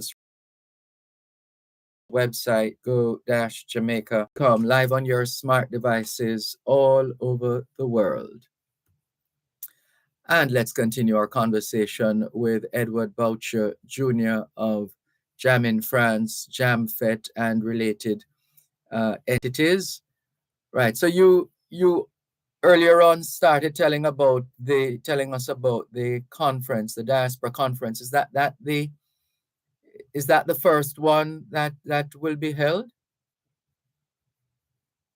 Well, yes, from the government point of view, let's put it that way, because we at Jam in France, we have had conferences in Paris before, but this one is being spearheaded by the embassies of Brussels, Berlin, and I think Geneva. So it's three jurisdictions coming together, and of course you know that the Brussels embassy is in charge of the European Union countries, so we're talking about Luxembourg, Belgium, France, Netherlands, etc. So it's an attempt to create a regional voice for Jamaicans. You would have known about the conferences that they've had in South London, South UK, and certain areas of the US and Canada. They've had regional conferences as well. And so this one is the first one for continental Europe, where all members of the Jamaican diaspora are being invited over. And we'll be engaging with a number of representatives about the different topics that affect us here on the continent. So it's expected to be the first one. And hopefully it will, help to advance the discussions about certain things that affect us here in the diaspora. Actually, I just got a message from Ida Williams. She's with the Thai Jewel company, Juliana in Jamaica, and she's saying that we have duty-free access on the. So she's listening, Dervan, because she just sent me a message saying that we have duty-free access on the partnership agreement, but the issue is with logistics and transportation to get products to Europe. It's very expensive. The shipping agents don't necessarily offer enough guidance, and air cargo is expensive. So those are the issues that surround. Well, those are what create the difficulty, I think she's saying, in getting their products to us, because she has been to France, her team as well at Thai Jewel, and they came, they understand the demand, but the challenge is really getting the logistics up and running, because I think it has to be a certain quantity for it to make sense. So it might mean that we have to do some form of industrial pooling or pooling of products, for shipment, or for it to, be a win-win situation for all. But we're looking into it, we're studying it, and hopefully, we'll be able to get closer, because it would be unfortunate if we had the Olympics next year and not have Jamaican products available. So everybody who will be coming. So, we need to sort that out ASAP. Yeah, any indication whether for example, Ministry of Foreign Affairs and Foreign Trade has plans to put that on the agenda, in terms of the opportunity that the Olympics will present to Jamaicans, and and Jamaican brands. Well, spoken to Ambassador Betten Nayo, and she did mention that that was something that they wanted to discuss. How do we maximize Brand Jamaica during the Olympics, especially in Paris, because Paris has a lot of, as I said before, active groups, not necessarily under the same umbrella, but the diaspora in Paris is quite active. And so discussions will be had to see, how best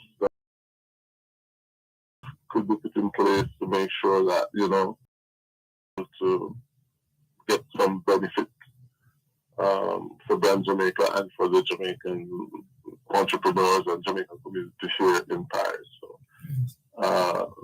it's still too early to say exactly what they'll be doing, but I know that plans are in place to have those discussions. Yes. And how is the Jamaican community, or how has the Jamaican community been received in France? Just anecdotal again, in terms of what you have seen, heard, read, and indeed experienced in France. Well, I think we still have a great reputation here in France, and it does help because a number of our initiatives that we have, whether it's associations, whether it's businesses, whether it's events, are well supported by the French people. And of course, France has a lot of other diasporas here.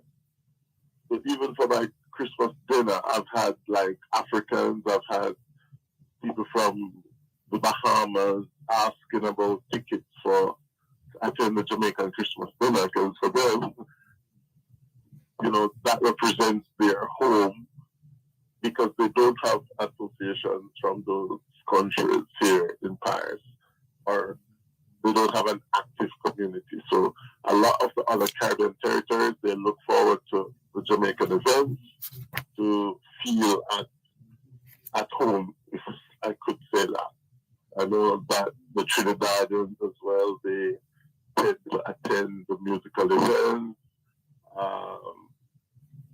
People from Martinique, French Guyana, they support the Jamaican events heavily. So at this time, Jamaica is still in a good place in France, well supported. The culture is well appreciated, and it's a good thing. It's a good feeling. We do feel special. The way we're received, the way we're treated, it's still amazing. And we always try to reinforce with our nationals, we have a good name in France. Let us try as best as possible to protect that. And so far so good, Dervan. That's encouraging news indeed, Edward Boucher Jr. But in terms of the organization the organizations that you're associated with, how active have you been over the months or so since we had any discussions? Well, as far as Jamship is concerned, we did partner with Raw Dancehall, because I think, as Monia said earlier, they did have a lot of work. And so they brought us in towards the end to help them with their organization of two of their events. And so, T Jamship chipped in and, gave us a helpful hand, and it was a really good collaboration. And now we're going to be discussing further collaboration with them to see, how best we can prepare for next year. So that's as far as Jamfit is concerned. There are still brunches that we've had and that are in the works. So, it's quite active. It's been quite an active year as far as events are concerned. As you know, Jamfit is more of an event-oriented organization, whereas Jam in France, which is outreach and charity, we were able to distribute scholarships, grant aid to assistants who came to France. We managed to distribute over €1,000 in assistance to assistants to help them to settle in France. Mm-hmm. We were also able to assist the students who came to France through the immersion program from Charlotte Teachers College and from the University of the Western Wales. We were able to financially support them, help them with their cultural visits in France. We had them going to the Eiffel Tower and discovering the Louvre Museum and other cultural monuments in France. So we were able to support them. We're looking at expanding that into next year. We're looking at supporting the French programs more in Jamaica. So we want to integrate some of the classroom sessions, create more scholarships to encourage more students to learn French. Because as Michael said earlier, they might not see the value of a foreign language immediately, but when you go abroad or you start to travel and you see the opportunities that exist when you speak more than one language, and you realize that it is something useful. It gives you a competitive advantage if you're able to say, oh, not only do I speak English, but I speak French. Mm-hmm. So, it might make a difference between whether you're hired for a job or not, or whether you might be able to attract sponsors or investors, and you're able to communicate, or if they see that international flair on your brand. So even in terms of when we put out a simple ad for an event, we try to put it out in both languages. So you're able to speak to the French market and you're able to speak to the English-speaking market. Hold it right there. One moment, please. You're listening to Power 106 FM. The time is now 15 minutes to 8 o'clock in the morning here at Broadcast House, 32 Lyndhurst Road, Kingston 5, St. Andrew, Jamaica, which means it is 1:45 p.m. in Paris, France. Boscobel Hardware has just what you need: block, steel, lumber, cement, paint, tools, and more. Their prices are reasonable, the service is excellent, and they deliver. Boscobel Hardware, Boscobel St. Mary, telephone 975-7133. Comic Laugh is back Sunday, December 3rd at Jamaica College. Here comedians Leighton Smith, Michael Abrams, Pretty Boy Floyd, Kathy Grant, Lemon, Diego, MC Dufton Shepherd, and Slashy. Pre-sold tickets $5,500. At the gate $5,750. Get them at Fontana Barbican Supermid Mall Pharmacies or Best Care. Sponsors: Niche Financing, Atlas Group, Tropical Foliage, National Bacon, Lasco, JC, and others. Comic Laugh Sunday, December 3 at 6 p.m. at JC. It's all for the kids at Best Care Special Ed School. Be there.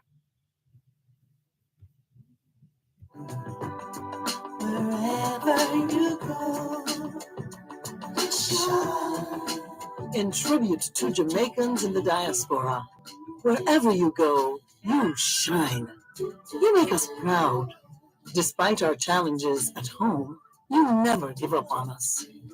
Our sincere thanks. Wherever you go, shine.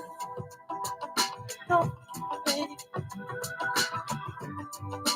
You need to know, shine.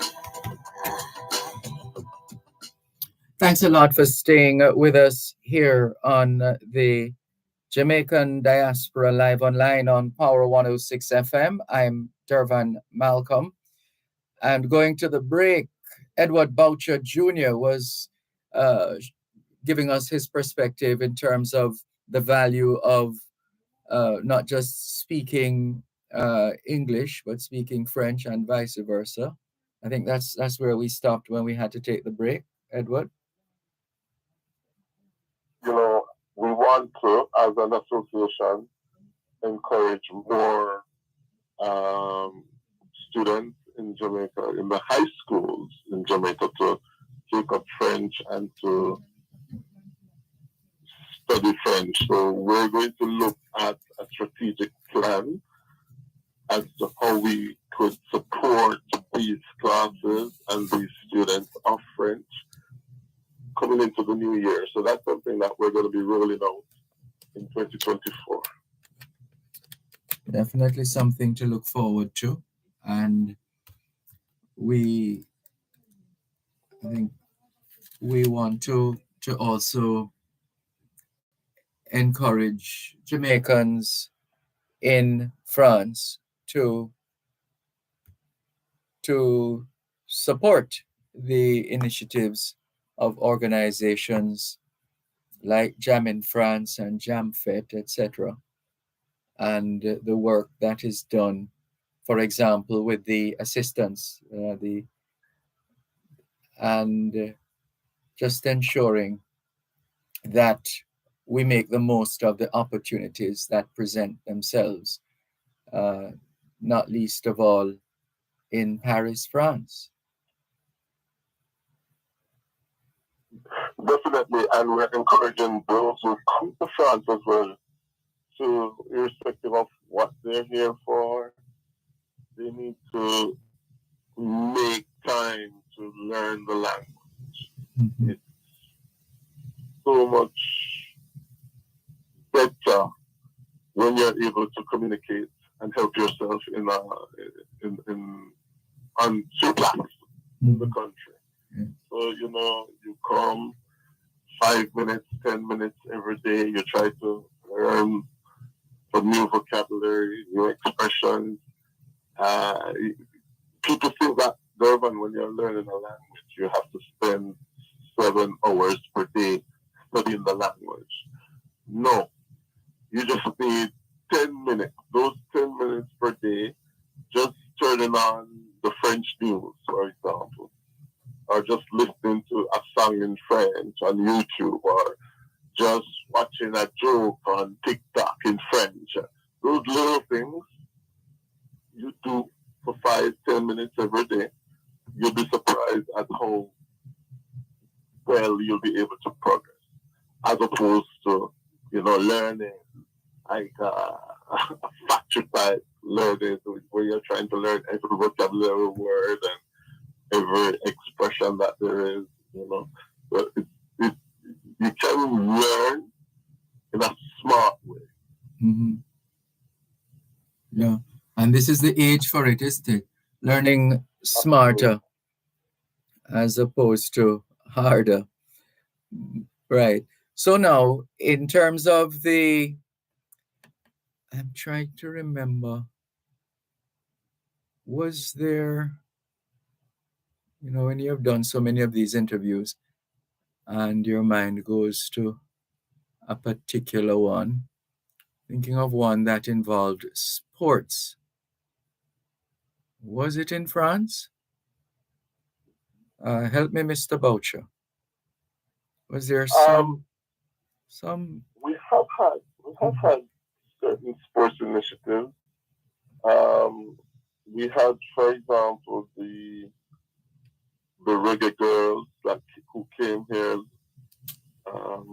and they teamed up with the association, where we've had the karate team that came to try to qualify for the Olympics. And now we're working on a fan zone for the Olympics for next year, which the details haven't yet been finalized, but we're certainly looking at creating a fan zone, which is going to be run by by Jamaicans. Independent of the fact that we know maybe, you might have the ministry doing something, but we wanted to do something from the people, yes, for the people. So we're looking at creating that little hangout spot where Jamaicans can come next year. So would that necessarily mean then, I don't know how it works at those major games, but in terms of seating, in purchasing tickets to be in that stadium at a particular point in time, in a particular area, etc., that would require some logistics or just a phone call? Well, to be honest, Dervan, we were quite disappointed in terms of the pricing for the Olympic tickets, because the cheapest tickets that I saw available for athletics, and we're talking the heat, were equivalent to 100,000 Jamaican dollars. What? Yes. You can't be serious. So, yeah. So, as a matter of fact, I don't know any Jamaican here who was able to buy any ticket for the athletics so far. So, unless the government or the ministries are able to assist us, we won't have that many people from the French Jamaican Diaspora in the stadium watching the Olympics, because it's really expensive. The opening ceremony alone was like 300,000 Jamaican dollars. No, man. For a ticket. What are you saying to me?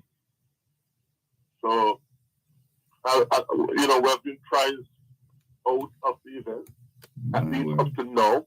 I don't know if closer towards the event we might have tickets, which I know. The likelihood of a specially curated section. Well, I guess that would maybe.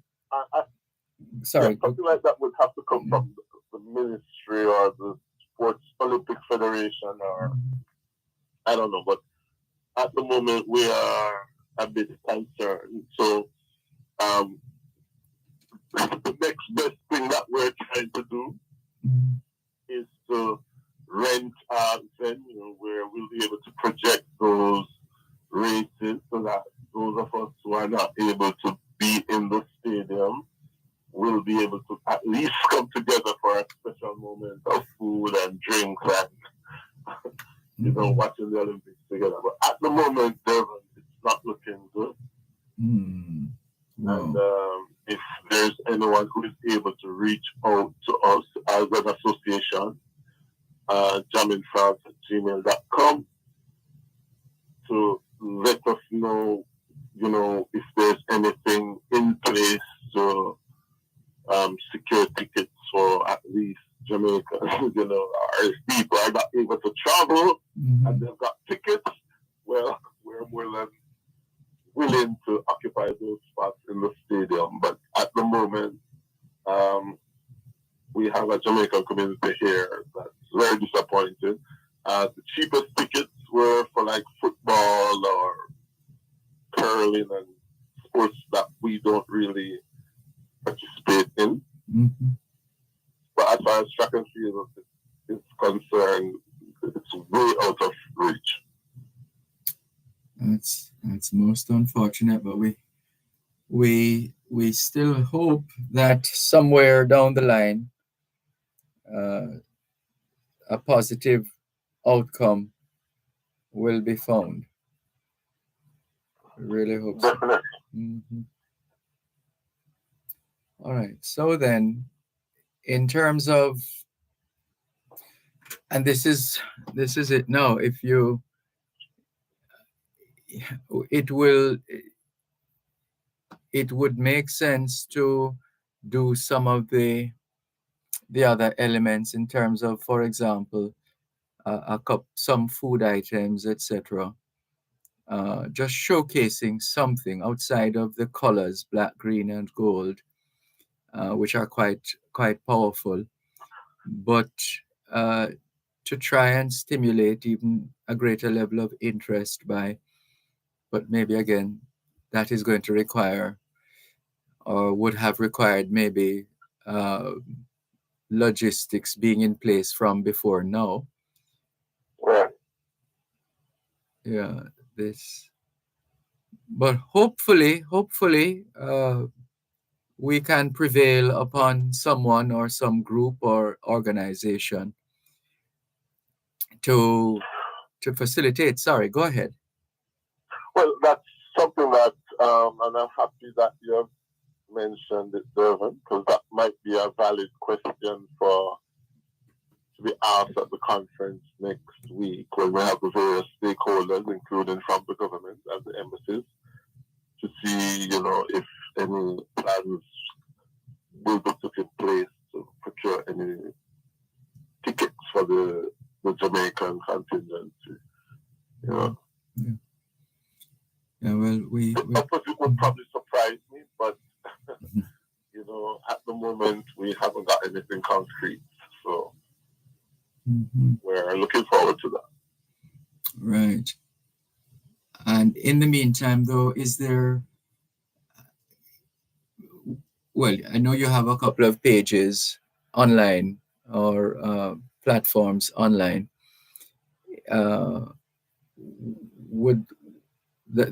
Would that suffice to, since you could independently on your Facebook page or any other of the platforms just put up, or to start a group online, would that suffice, or you really feel that you have to have that physical presence inside the stadium?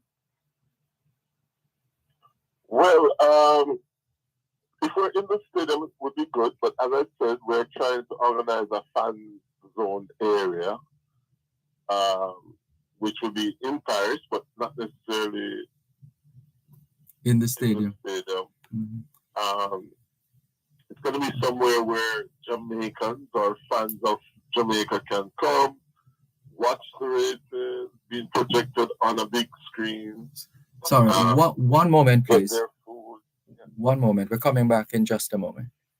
You're listening to Power 106 FM. The time is now 8 o'clock in the morning here at Broadcast House 32, Lyndhurst Road, Kingston 5, St. Andrew, Jamaica, which means it is 2 o'clock in the afternoon in Paris, France.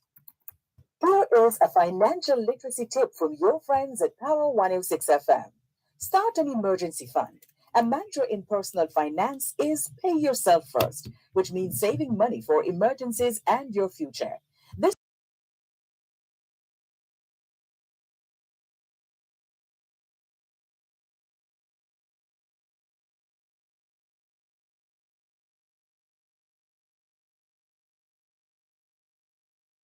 too far off your financial plan. To determine the amount you should save, figure out how much you spend each month. Once you get into the habit of saving money, you will stop treating savings as optional and start treating it as a required monthly expense. Wherever you go, shine. In tribute to Jamaicans in the diaspora, wherever you go, you shine. You make us proud. Despite our challenges at home, you never give up on us. Our sincere thanks. We're thinking out loud ahead of the upcoming Olympics 2024 in France, and we are engaging in discussion. A gentleman who straddles both Jamaica and France, Edward Boucher Jr., and he is representing Jam in France and JamFet, and joining us in looking at this situation with respect to how we create some kind of a presence at the next Olympics. And if there are those listening who have ideas, please feel free to share. And let's see if we can make it happen wherever in the world you are. Because if Michael and Monia can manage to start Raw Dance Hall, and it becomes quite viral in terms of the following and the branding that goes with that, etc. It could be quite a selling point, especially if we find ourselves in a situation where our athletes are perhaps measuring up or exceeding expectations at the 2024 Olympics. So let's see how that goes. But in the meantime, behind the scenes, those of us who are able to put in a word or two and otherwise make a connection or help to facilitate certain engagements, discussions, etc. Now would be a good time in more ways than one. So we look forward to that. But sorry, back to you, Edward. Edward, were you through making that point just before the break? Right. So, we will try to reach out to some sponsors and stakeholders to see if we can get support for our initiative to make sure that, Jamaica has a presence, whether inside or outside the stadium. But something will be done to make sure that our culture is, showcase present in Paris and showcased in the Paris 24 Olympics. Well, we really hope so. We feel a little guilty. We have had you with us here for quite some time now. What's it going to 2 hours? But it's been worth it. But I'm sure you have other business to take care of. Well, thanks once again, Dervan, to Power 106 for being a company and the Jamaican Diaspora Online for always being willing to showcase what we're doing on the ground here in Paris. And we need to get you here soon, Dervan. We need you to. We've been talking for so long. We need to get you over here in Paris. Yes.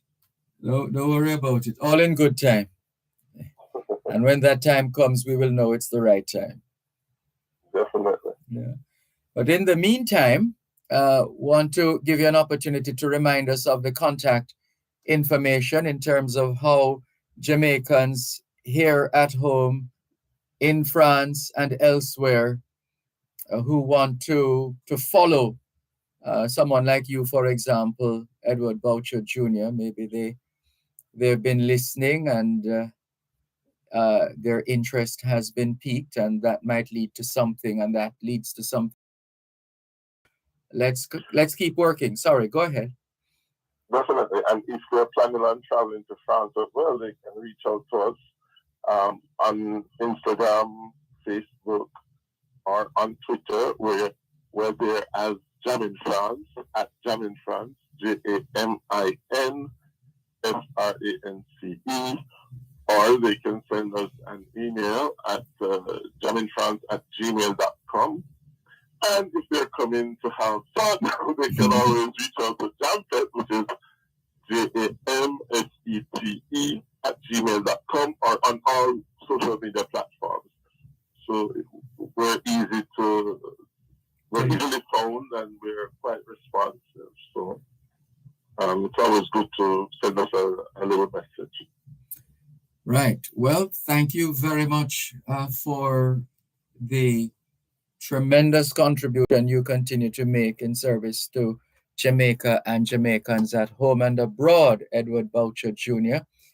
And we want to wish you all the very best, and do continue to keep in touch with us so that we can magnify the information once you share it with us we spread it so that more of our people at home and abroad will be brought into the loop and kept engaged in terms of the various organizations, individuals, groups, companies, etc., who are seeking to enhance their offering. Sorry, go ahead, Mr. Merci Boucher. beaucoup, Dervan. Merci. De rien. Merci beaucoup. Bonne journée. Au revoir. Bonne journée à toi aussi. Au revoir. Thank you very much, Edward Boucher Jr., for speaking with us here on the Jamaican Diaspora Live Online on Power 106 FM. And that takes us to a couple of publications which we received a couple of weeks ago. We did exchange words with Ms. Diane Riley about her publications, Out of Many Explorers. And their website is Out of Many Explorers. Out of Many Explorers, dgmail.com. And this is from Diane Riley. She has published, she has a series called Out of Many Explorers book series. And she gifted us 2 copies. One titled Kingsley's Quest for Kingston's Secrets.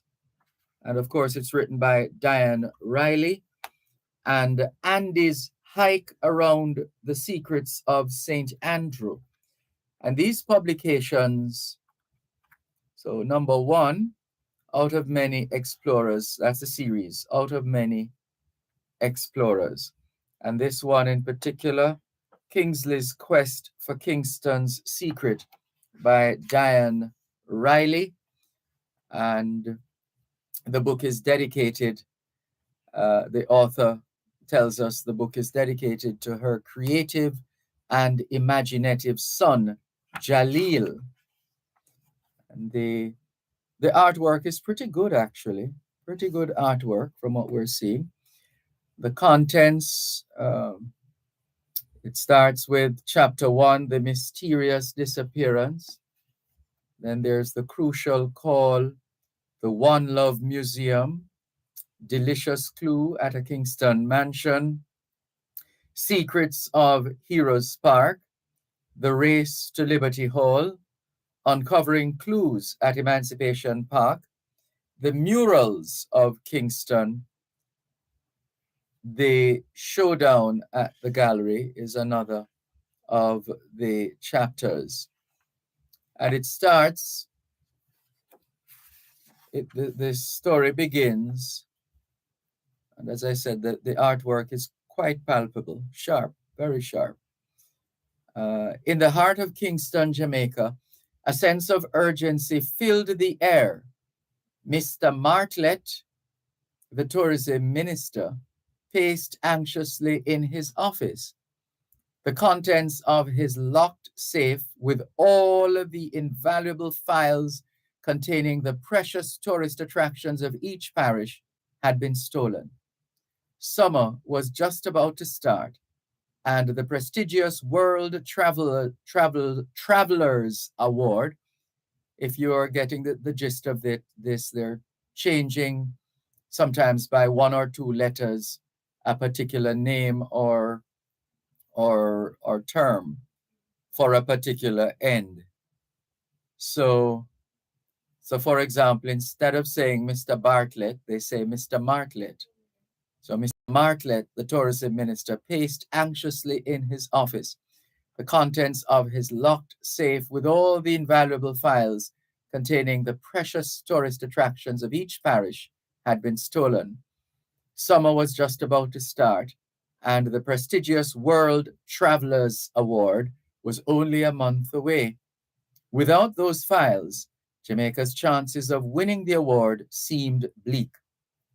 He wondered who could have taken his files and scoured his brain, thinking who had been in his office recently.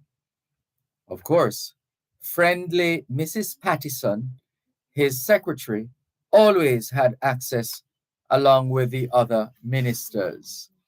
But he did have meetings with that pushy young private investor, Benjamin Blitz from New York, and later on, the formidable international hotelier, Carlos Santiago from Isla Hermosa.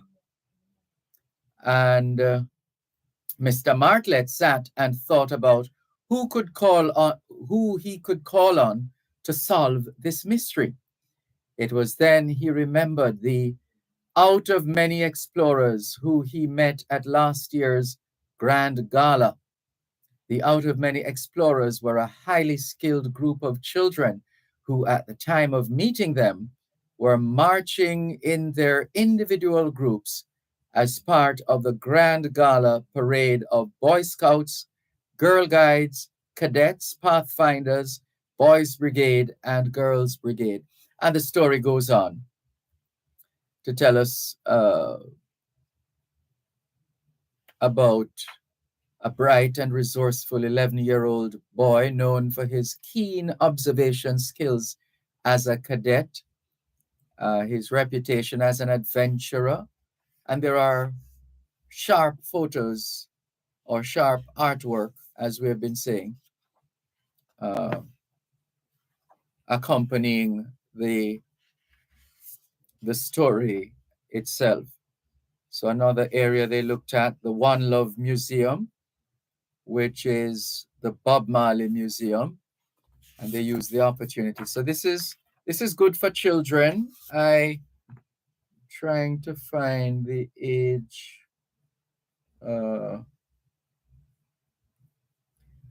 I would imagine young readers,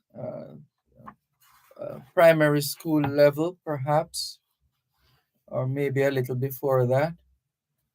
Yeah, maybe a little bit before that, depending on the reading level.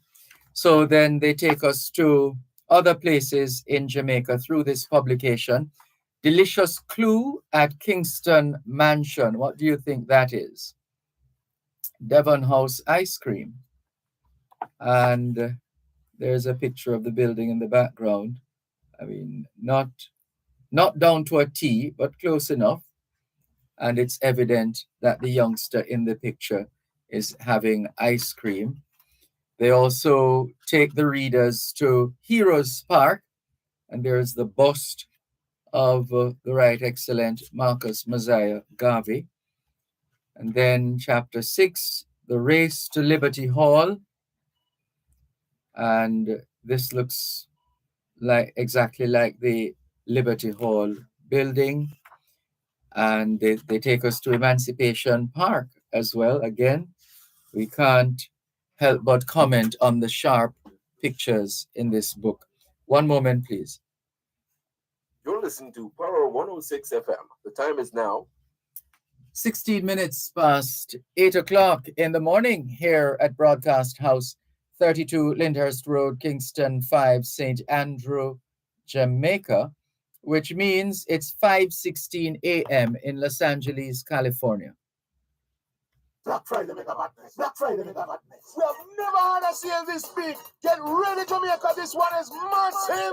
November 25 to 27 at Woman Things. It's the Black Friday Mega Madness weekend at Woman Things. Every single item in store is 30 to 70% off. This Friday only. And catch the Saturday and Sunday specials too. Black Friday Mega Madness weekend is on at Woman Things, Old Hope Road and Constant Spring Road. It's a Mega Madness weekend. Contractors, developers, and small builders, coast-to-coast quarries, coast-to-coast concrete, and coast-to-coast enterprise. Take this opportunity to say thanks for your business throughout the year. Join us as Coast-to-Coast Quarries celebrates this Christmas by offering 10% discount on all size stones from November 15, 2023 to January 15, 2024. We promise to continue to provide quality products in the coming year. Coast-to-Coast Group of Companies. We deliver.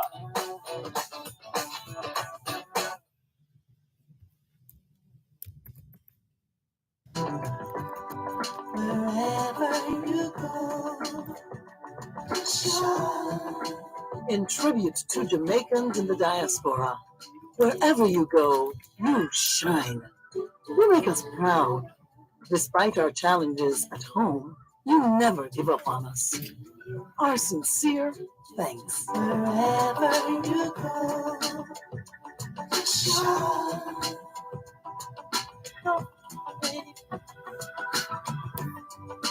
You need to know.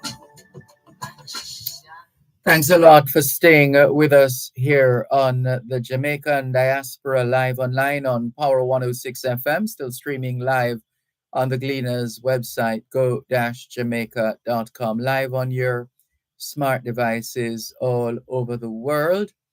And we started out earlier on sharing with you one of a couple of publications in the Out of Many Explorers series. And the author is joining us now, and she is going to tell us more. Diane Riley, good morning. How are you? Good morning. I'm well, thanks. Wonderful. Thank you so much for joining us here on the Jamaican Diaspora Live Online on Power 106 FM. Can you trace your roots for us, please?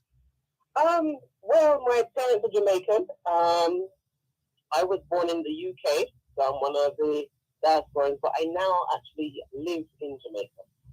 Okay. Welcome home. Thank you. All right. Well, first of all, congratulations on your publications in the Out of Many Explorers series. Thank you very much. I in particular, I mean, reminds me of the days as children where we used to go, picture or no picture? Yes, picture. Well, I don't know if you remember that. Maybe. Not quite. All right, let's get straight to it. So, in terms of this publication, would this be your first? This is but it was a friend of mine who planted the seed when she was having a writing workshop, and she wanted some people to come and teach. Yes. But I basically write reports and formal documentation. So I said I couldn't help her because she wanted a fiction writer. And it was from there that I had a bit of spare time, and these ideas just started popping up in my head. And that's how Out of Many Explorers came about. What did you want to achieve when you set out to take on this project? Really, I wanted the children to have the same excitement I had when I was young, because I love reading. I read anything. And the excitement of having a mystery story. For instance, when I was a child, I used to love, the famous Five and Emil and the Detectives and Swallows and the Amazons, which were all little mystery stories for children. And I just thought, wouldn't it be good from a Jamaican child perspective to have an adventure mystery story? But it also encapsulated what was happening in each of the parishes, all the iconic places that we know and love. Mm-hmm. And the funny thing is, even though we're in each of our parishes, sometimes we're not even aware of what's around us. True. So I just wanted to open the children's eyes, places that they've probably been or not been, but will now want to go. And not only that, their parents, if they read to them, if they're at that age, their parents will also get excited or reminisce. So I wanted everyone to get that feeling. And it really is an excellent entry for what do you say, the youngsters, the children of Jamaican heritage who perhaps didn't have the experience that right. to learn more about this country called Jamaica, and these books do a remarkably outstanding job from what I've seen and read so far. So it's just perfect, and we're having this conversation at the right time of the year as well, we need to gift more books to our Definitely. children. Mhm. Yes. Yeah. There's actually 15 in the series. The first 3 have been done. I think you've seen the first 2 so far. Yes, so far. So it's 15, and as I said, I started. So you're the stopping. Sorry, you're stopping at 15. I don't know whether it is sarcastic there, but No, serious business. Serious business. no. To all the listeners out there, each book is based on each parish. Mhm. Each child is named similar to the parish. Mhm. So, for instance, the first book is Kingston, and the main character is Kingsley. The second book is St. Andrew. The child is called Andy. Mhm. Then Catherine, her name is Katrina, and so on. Mhm. So I did the 14 parishes. Yes. How it went to 15, I then realized, oh my, Port Royal has a history of its own that needs its own story. So that's how 15 books have come about. So once I started, I just kept on going. So even though you said only 15, who knows where it might go next? Yeah. No, serious. Jamaica just has so much.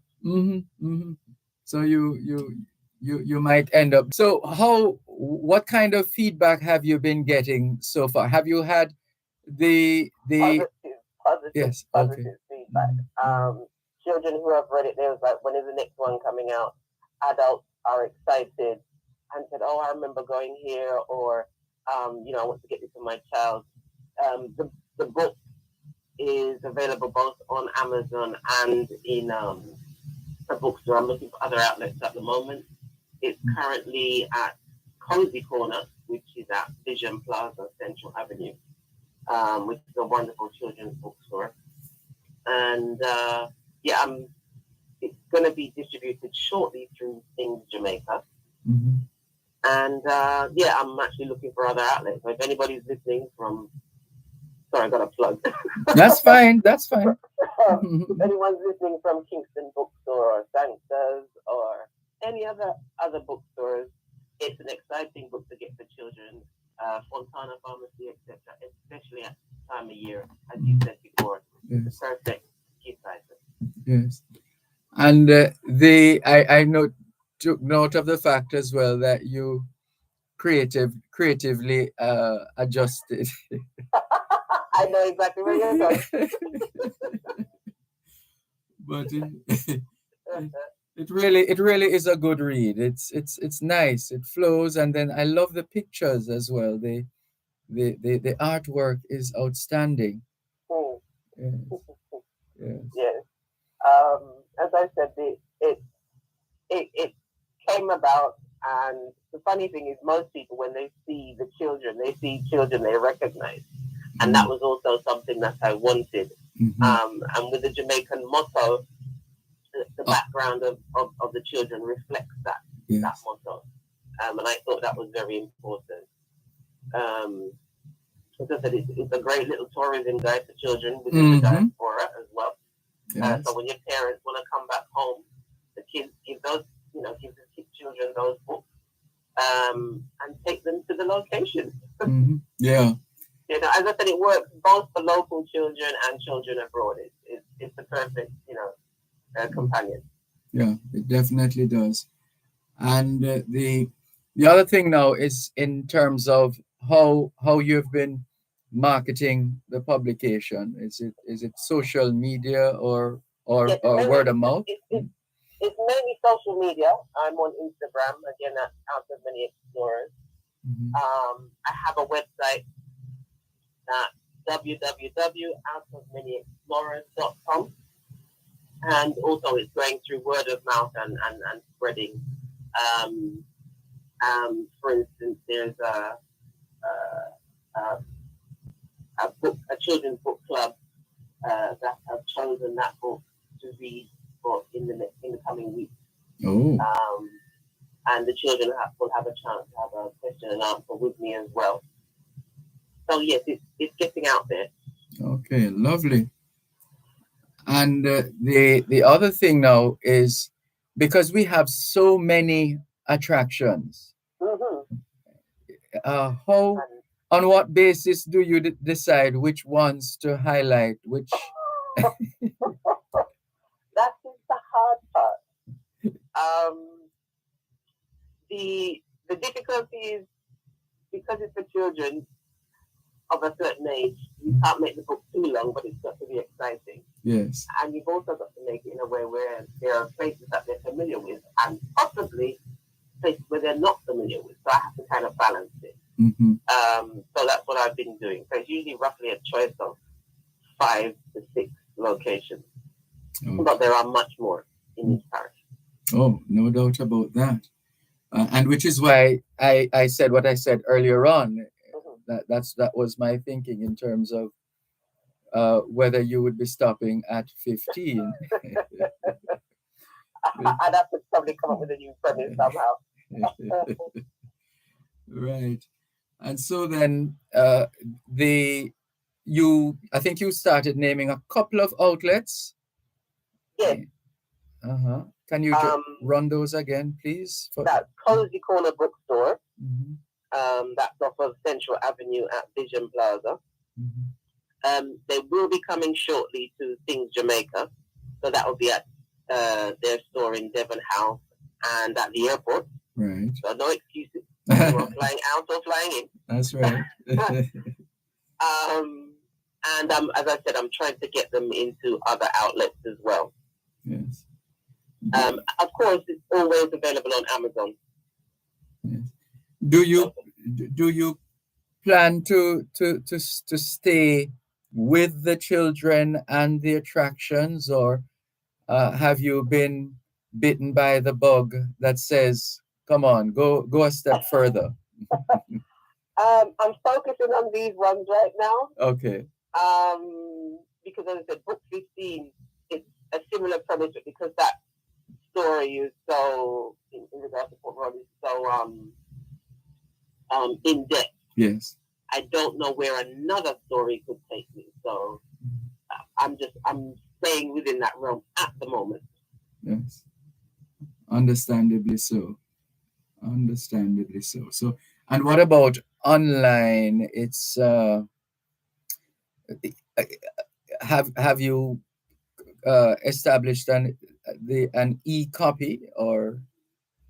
Yes, e-copies are available through Amazon. So if they want it as an e-book.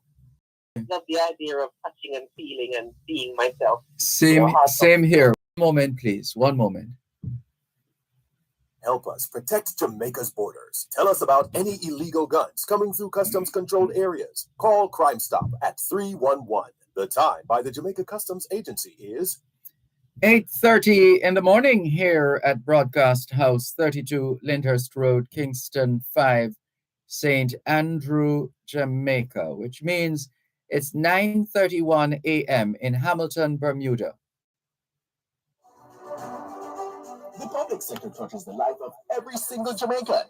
That's why the government is transforming the way the public sector operates by making better use of technology to improve the delivery of public services, by improving the compensation of public sector workers to attract and retain the skills needed to run a modern and efficient public service, through training up workers to drive performance, innovation, by reducing waste and eliminating corruption, and other measures to make sure the country gets the best value from every dollar spent. The government of Jamaica is building a better public sector for all. Visit publicsectortransformation.go. Wherever you go,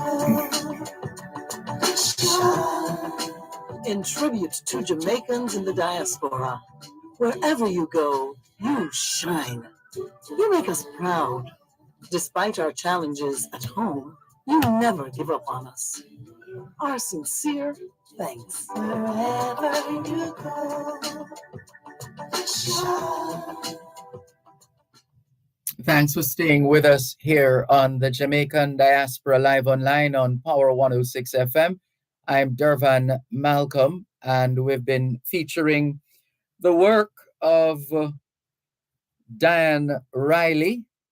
She was born in London to Jamaican parents, fell in love with Jamaica and its culture.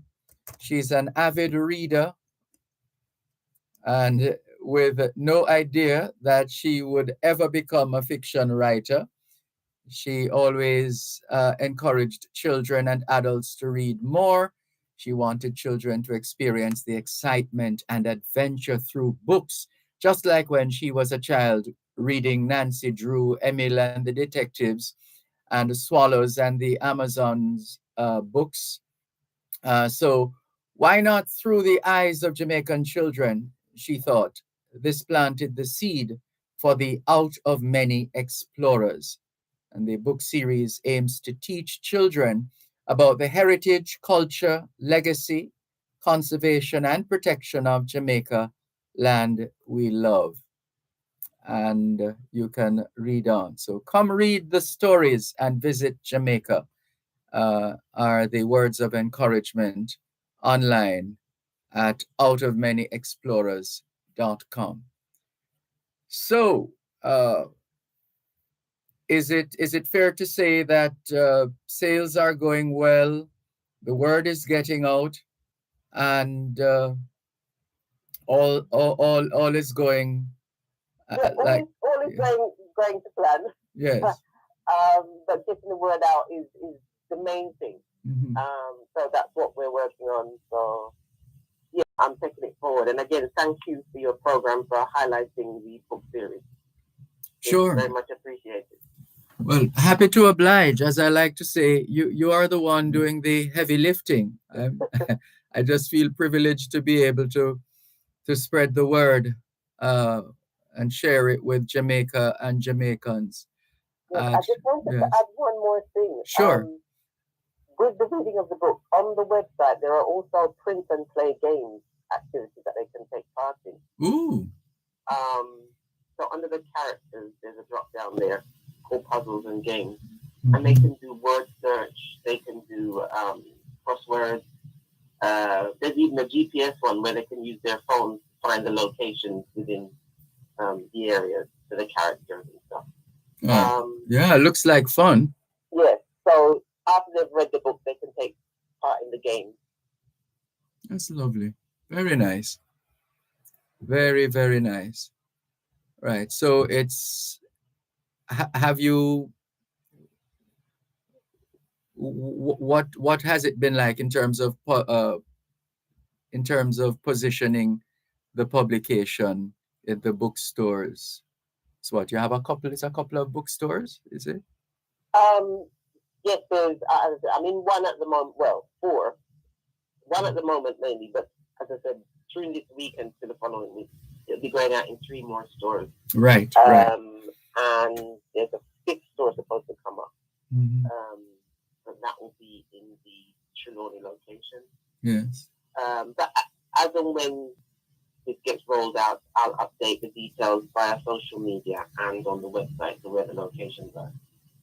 Well, we definitely look forward to that, and let's keep in touch as we continue to provide a platform to showcase Jamaica and Jamaicans at home and abroad. But well done, Diane Riley.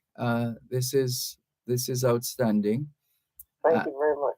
And you're welcome. We will continue to spread the word, and if there are further updates, feel free to let us know, and we will act accordingly. Okay, most definitely. Thank you very much. It's been a pleasure. Thank you, and all the best. All right, thank you. Bye-bye. You're welcome. Take care. And that's the author of the Out of Many Explorers series, Diane Riley, just in time for Christmas, in a manner of speaking, in terms of encouraging our children. Maybe they have just started to read, or they love to read, or even if they are reluctant, encourage them, read to them, and get them to expand their horizons and their imagination. How about that? Thank you very much. It's been a pleasure. Let's continue with more here on the Jamaican Diaspora Live Online. And just before we bring in our next guest, we crave your indulgence as we say hi and welcome to Jennifer Robinson Swaby. She says, good morning from Greater Portmore. Have a wonderful day. Same to you, Jennifer Robinson Swaby.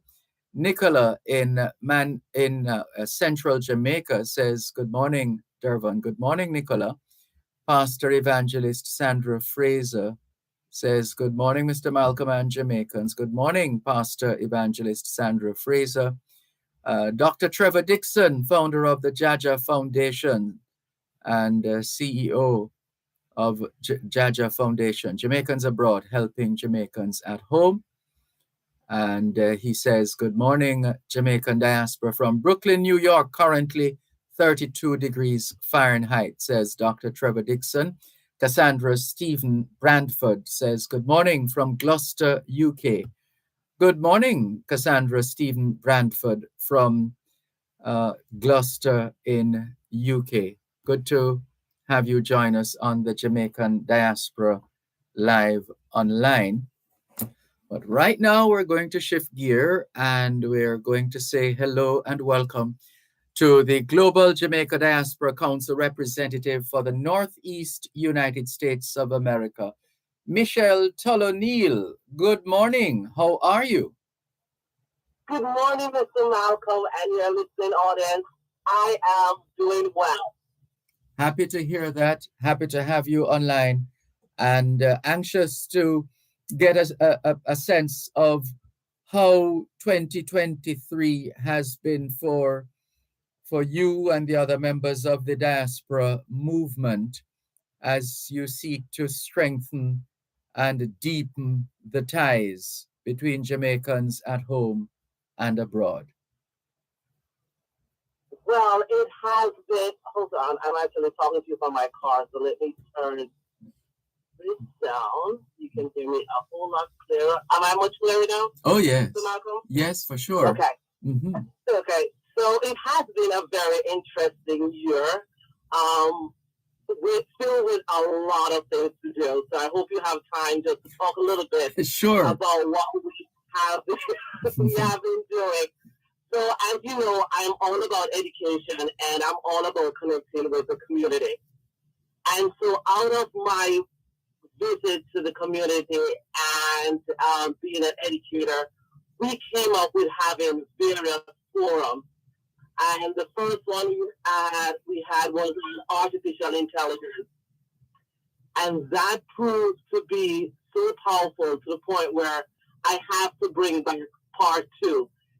And I was really touched by it because 2 weeks after here in Philadelphia, they were talking about, making sure AI is in the school and what is GPT. And people were calling me and saying, Michelle, thank you. Because now that I visited and was on your forum, I have a better understanding of what that is all about. And then we transitioned from that to talk about constitutional reform. And we had 2 members from the committee that's on the constitutional reform. And they came on, and that was also a powerful forum as well, to the point where we also have to have a part 2, which will be in January, February there. From that, we move into governance to understand what it means to govern in Jamaica and what it means to govern in the U.S. and what we can both learn from each other. And for that as well, Malcolm, I am asking for a round 2. And then individuals, Jamaica is the hottest thing right now, and there are individuals that live here who want to invest in Jamaica and who are planning on returning to Jamaica. And so they wanted to know what is the process in buying a house from Jamaica.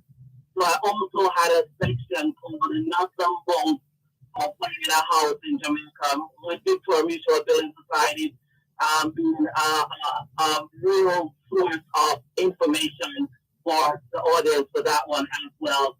And then regarding the community, I've always wanted to know what they are also saying. So we have what is called a cozy chat. And this I will have in all 14 states. And what I'm looking for are those individuals that are doing the work, both here in the diaspora and in Jamaica, that seem to doing the work. A lot of people don't know about them. So I'm bringing them on to give a voice, and so we can add them to what I am growing, because it's all about sharing your resources and your expertise with newcomers and those that have been here for a while.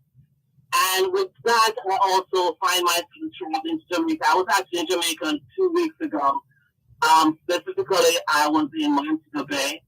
And my mother actually was part of the Boys and Girls Club in Montego Bay. And so I went with Michelle Tingling, who is also the Northeast Sector Lead for Art, Sports, and Culture. And I was able to visit individuals there and additional schools. I also got the opportunity to visit my primary school, which was Joint Park Primary, and just use that as a listening to see what their needs are, where they are, and they are doing very well. In addition to that, we actually just delivered a container to Jamaica that has computers and books in it. So that's what I've been up to. That's a lot. That is a lot. But yes. And once again, I also want to bring awareness to that. While I was in Jamaica, I also participated in the National Police Wives Association. They had a walk, and it's to bring awareness of suicide being committed by police officers both here in the U.S. and Jamaica. And that's something that we are going to pivot and have another session on that maybe February or March of next year. And how do you determine these various events, activities, sessions, engagement, and otherwise? What determines which of the events, happenings, and sessions to attend, as opposed to which ones to maybe put off for another time? Well, to be honest, so far I've been blessed to attend most, but I use what we have is what we call, it wasn't from me, the Northeast Sector and State Leaders, right? So I'm in Philadelphia. I do not know what's happening in all the other 14 states, but they keep me abreast of what's happening, what is important, what is it that I should be attending, and from that, I determined that I can make the time to go to that one. And then I kind of divided up. If I went to this month, then next year or the couple weeks, I can do another one. So my intention from the start was to be able to visit at least every event at least once during my 3 years. Regarding the forums, it's a constant ask of me through my telephone calls or visit to churches or emails, like, Michelle, what is this going on? How can we be a part of it? And if the subject matter is important to Jamaicans living in Jamaica, and it's important here in the U.S., then we are going to have a forum, because the more educated you are on a subject matter, the more you're able to make a decision that will be beneficial not only to you, but for the generation coming after you. And what I have been doing... One moment, just stick a pin and remember what you're going to say for a moment. One moment, we need to take a break or final break before we wrap. You're listening to Power 106 FM. The time is now 8:46 on Power 106. Boscobel Hardware has just what you need: block, steel, lumber, cement, paint, tools, and more. Their prices are reasonable. The service is excellent, and they deliver. Boscobel Hardware, Boscobel St. Mary. Telephone 975-7133. Black Friday mega madness. Black Friday mega madness. We have never had a sale this big. Get ready, Jamaica. This one is massive. November 25 to 27 at Home and Things. It's the Black Friday mega madness weekend at Home and Things. Every single item in store is 30 to 70% off. This Friday only. And catch the Saturday and Sunday specials too. Black Friday mega madness weekend is on at Home and Things. All over Road and Constant Spring Road. It's a mega madness weekend. Wherever you go, shine. In tribute to Jamaicans in the diaspora, wherever you go, you shine. You make us proud. Despite our challenges at home, you never give up on us. Our sincere thanks. Wherever you go, shine. The Global Jamaica Diaspora Council representative for the Northeast USA, Michelle Tullow-Neal, has been giving us an update on her roller coaster ride, in a manner of speaking, in terms of all that she has had to be engaged in terms of events, activities, sessions, workshops, meetings, and other engagements. Such is the nature of the work, which of course is service to Jamaica and Jamaicans at home and abroad. So you are saying, please pick up the point for us, Michelle. Yes. Okay, sure. And what I wanted to say is that we are also collaborating with the youth. So each forum I have Asha Richards, who's the Global Jamaica Diaspora Youth Council, recommending a youth to be a part of the forum because we want to be as inclusive as possible. One thing we had earlier on, I believe it was in July, we had an education symposium in Rhode Island. And what came out of that is the need for mentorship. So we are going to build on that because we had students from Brown University partaking in that under the leadership of Sophia Spoon working alongside with me on that. So we want to continue that for 2024. And we have a lot. We did a lot of talking in 2023. We got a lot done, but 2024 and 25 is going to be more action with everybody hands involved.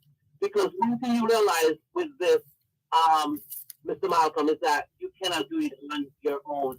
You need the community and everybody to give up their time, talent, and treasure is where we are a little short and we have to be creative in that part. Mm-hmm. And what can you tell us with respect to your outlook, having experienced all that you've been experiencing so far in 2023? What are your expectations as far as 2024 is concerned for the Global Jamaica Diaspora Council, in particular, the Northeast?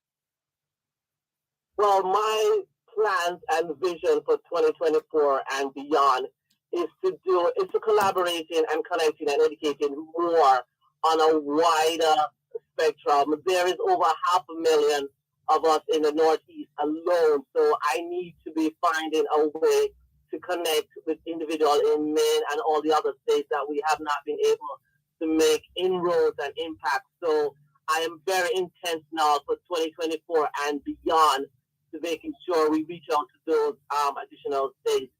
We were doing a lot more work on the ground.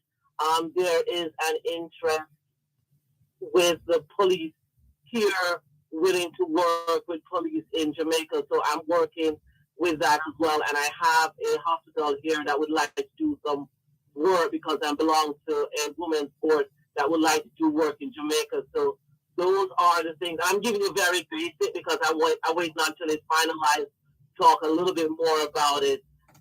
Those are definitely the two big ones that we are trying to roll out for 2024. And we will continue with the forum. Whatever the community wants, whatever the interest is, we will find a way to make sure there is information from our perspective, to not only for the Northeast body that is willing to. I've had my forums with people from Chicago and so forth, and other states are coming on. So I'm just here to share with all people. Absolutely. And as far as the underground work is concerned, as you mentioned, you've been doing a lot of talking, and it has to start with a conversation. There's no question about that. The talk is necessary from the standpoint of starting the conversation on whatever the subject is, to then take it from there to action. Ultimately, just yesterday, I saw a press release from the Ministry of Health and Wellness, where the headline is Chapelton Community Hospital up and running. And I know that I think this might be part of the adopter, although this is not a clinic, this is a hospital, but would fall within the boundaries of of healthcare, health and wellness. And this is one area that has taken off as well in terms of Jamaicans in the diaspora adopting a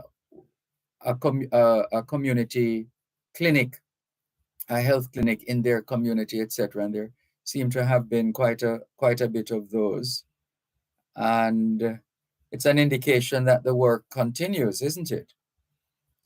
Absolutely.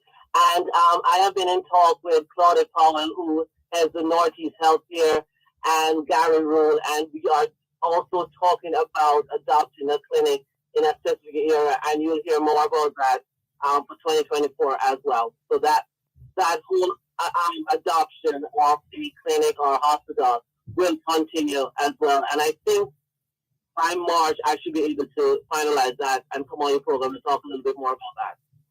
Definitely looking forward to that exchange. And what about the general public? When you interface as the Global Jamaica Diaspora Council representative for the Northeast USA, do they understand? Do they are they following through? Are you getting a sense that more Jamaicans in the diaspora are coming on board, wanting to be a part of the movement? Absolutely, and that's one of the reasons why we have what's called a cozy chat. And so last Wednesday, last Tuesday. No, actually, I'm sorry. Today is Saturday. Mm-hmm. I just lied. Tuesday passed. We met with DMV, which is DC, Maryland, Virginia, and we have what's called a cozy chat. And in that cozy chat, we invite individuals from that community to come on and connect with us. And we also have the one in New York, and we have the one in Pennsylvania. So that is my way of introducing myself to them, and likewise. And then what I do at this, I always start out a meeting by talking about the history of the Global Jamaica Diaspora, what it was before it shifted it in 2019.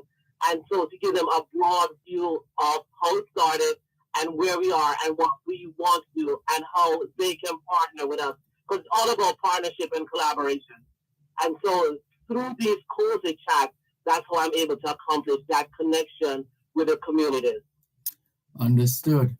And how are the young people doing? I know that the Global Jamaica Diaspora Council takes into account a core, let's just call them a junior core of representatives, and then you have a senior core. And I'm just wondering, how is that synergy? How is it going? The seniors and the juniors working together? Oh, that is going beautiful. I work very closely with Asha Richards, who is the Global Jamaica Diaspora Youth Council for the Northeast. If you see the flyers I have about my forum, that's all her. When I have my forums, I make sure there is one representative from the youth on all my programs. I am intentional about that. We have to bring them along in order to let them realize what we are doing and to hear from them. And that has been a remarkable experience. And Asha and I will continue to work throughout the next 2 years and making sure every single forum I have, the youth must be represented. I will not have a forum if there's not a youth voice. Well, that is that's a strong position to take, but it does in fact make sense. If we're going to encourage a greater level of continuity, stick-to-itiveness, and so on, it's going to need all hands on deck. And right. Well, look, we thank you very much for this update. It's been quite comprehensive, and we're definitely looking to continue tracking the progress as far as the work of the Global Jamaica Diaspora Council Northeast is concerned. We want to continue to celebrate and highlight the work that you and your team have been doing. But for now, we thank you very much once again and look forward to the next opportunity to engage you and members of your team in conversation on matters pertinent to the Global Jamaica Diaspora Council, more precisely the Northeast region. Well done. We salute you all for the service you continue to give, and long may it continue. Thank you very much, Mr. Malcolm, and thank you for having me on just to give me a few minutes to talk. And if I don't talk to you, all the best for the Christmas season and everything that you celebrate to you and your audience. And we'll talk in the new year. And Happy New Year when it comes as well. Same to you. We reciprocate wholeheartedly. All the best. All the best. Thank you. Bye-bye. All right. Take care. That's the Northeast representative of the Global Jamaica Diaspora Council speaking with us. That's Michelle Tolo Neal. Michelle Tolo Neal. She is the Global Jamaica Diaspora Council representative for the Northeast USA. And that's it for today's edition of the Jamaican Diaspora live online on Power 106 FM. I'm Dervan Malcolm. Thanks to our technical and production support team of Chandel Forbes and Celise Pinnock for their duties behind the scenes. And thanks to you, our faithful listeners and viewers all over the world, for making it the Jamaican Diaspora Live Online. All things being well, the Jamaican Diaspora Live Online returns next Saturday. Till then, this is Dervan Malcolm wishing all of us a peaceful and safe weekend. Thank you for joining the Jamaican Diaspora Live Online with Dervan Malcolm, only on Power 106 FM. You're listening to Power 106 FM. The time is now 9 o'clock. Come home to 106 FM, your lifestyle station.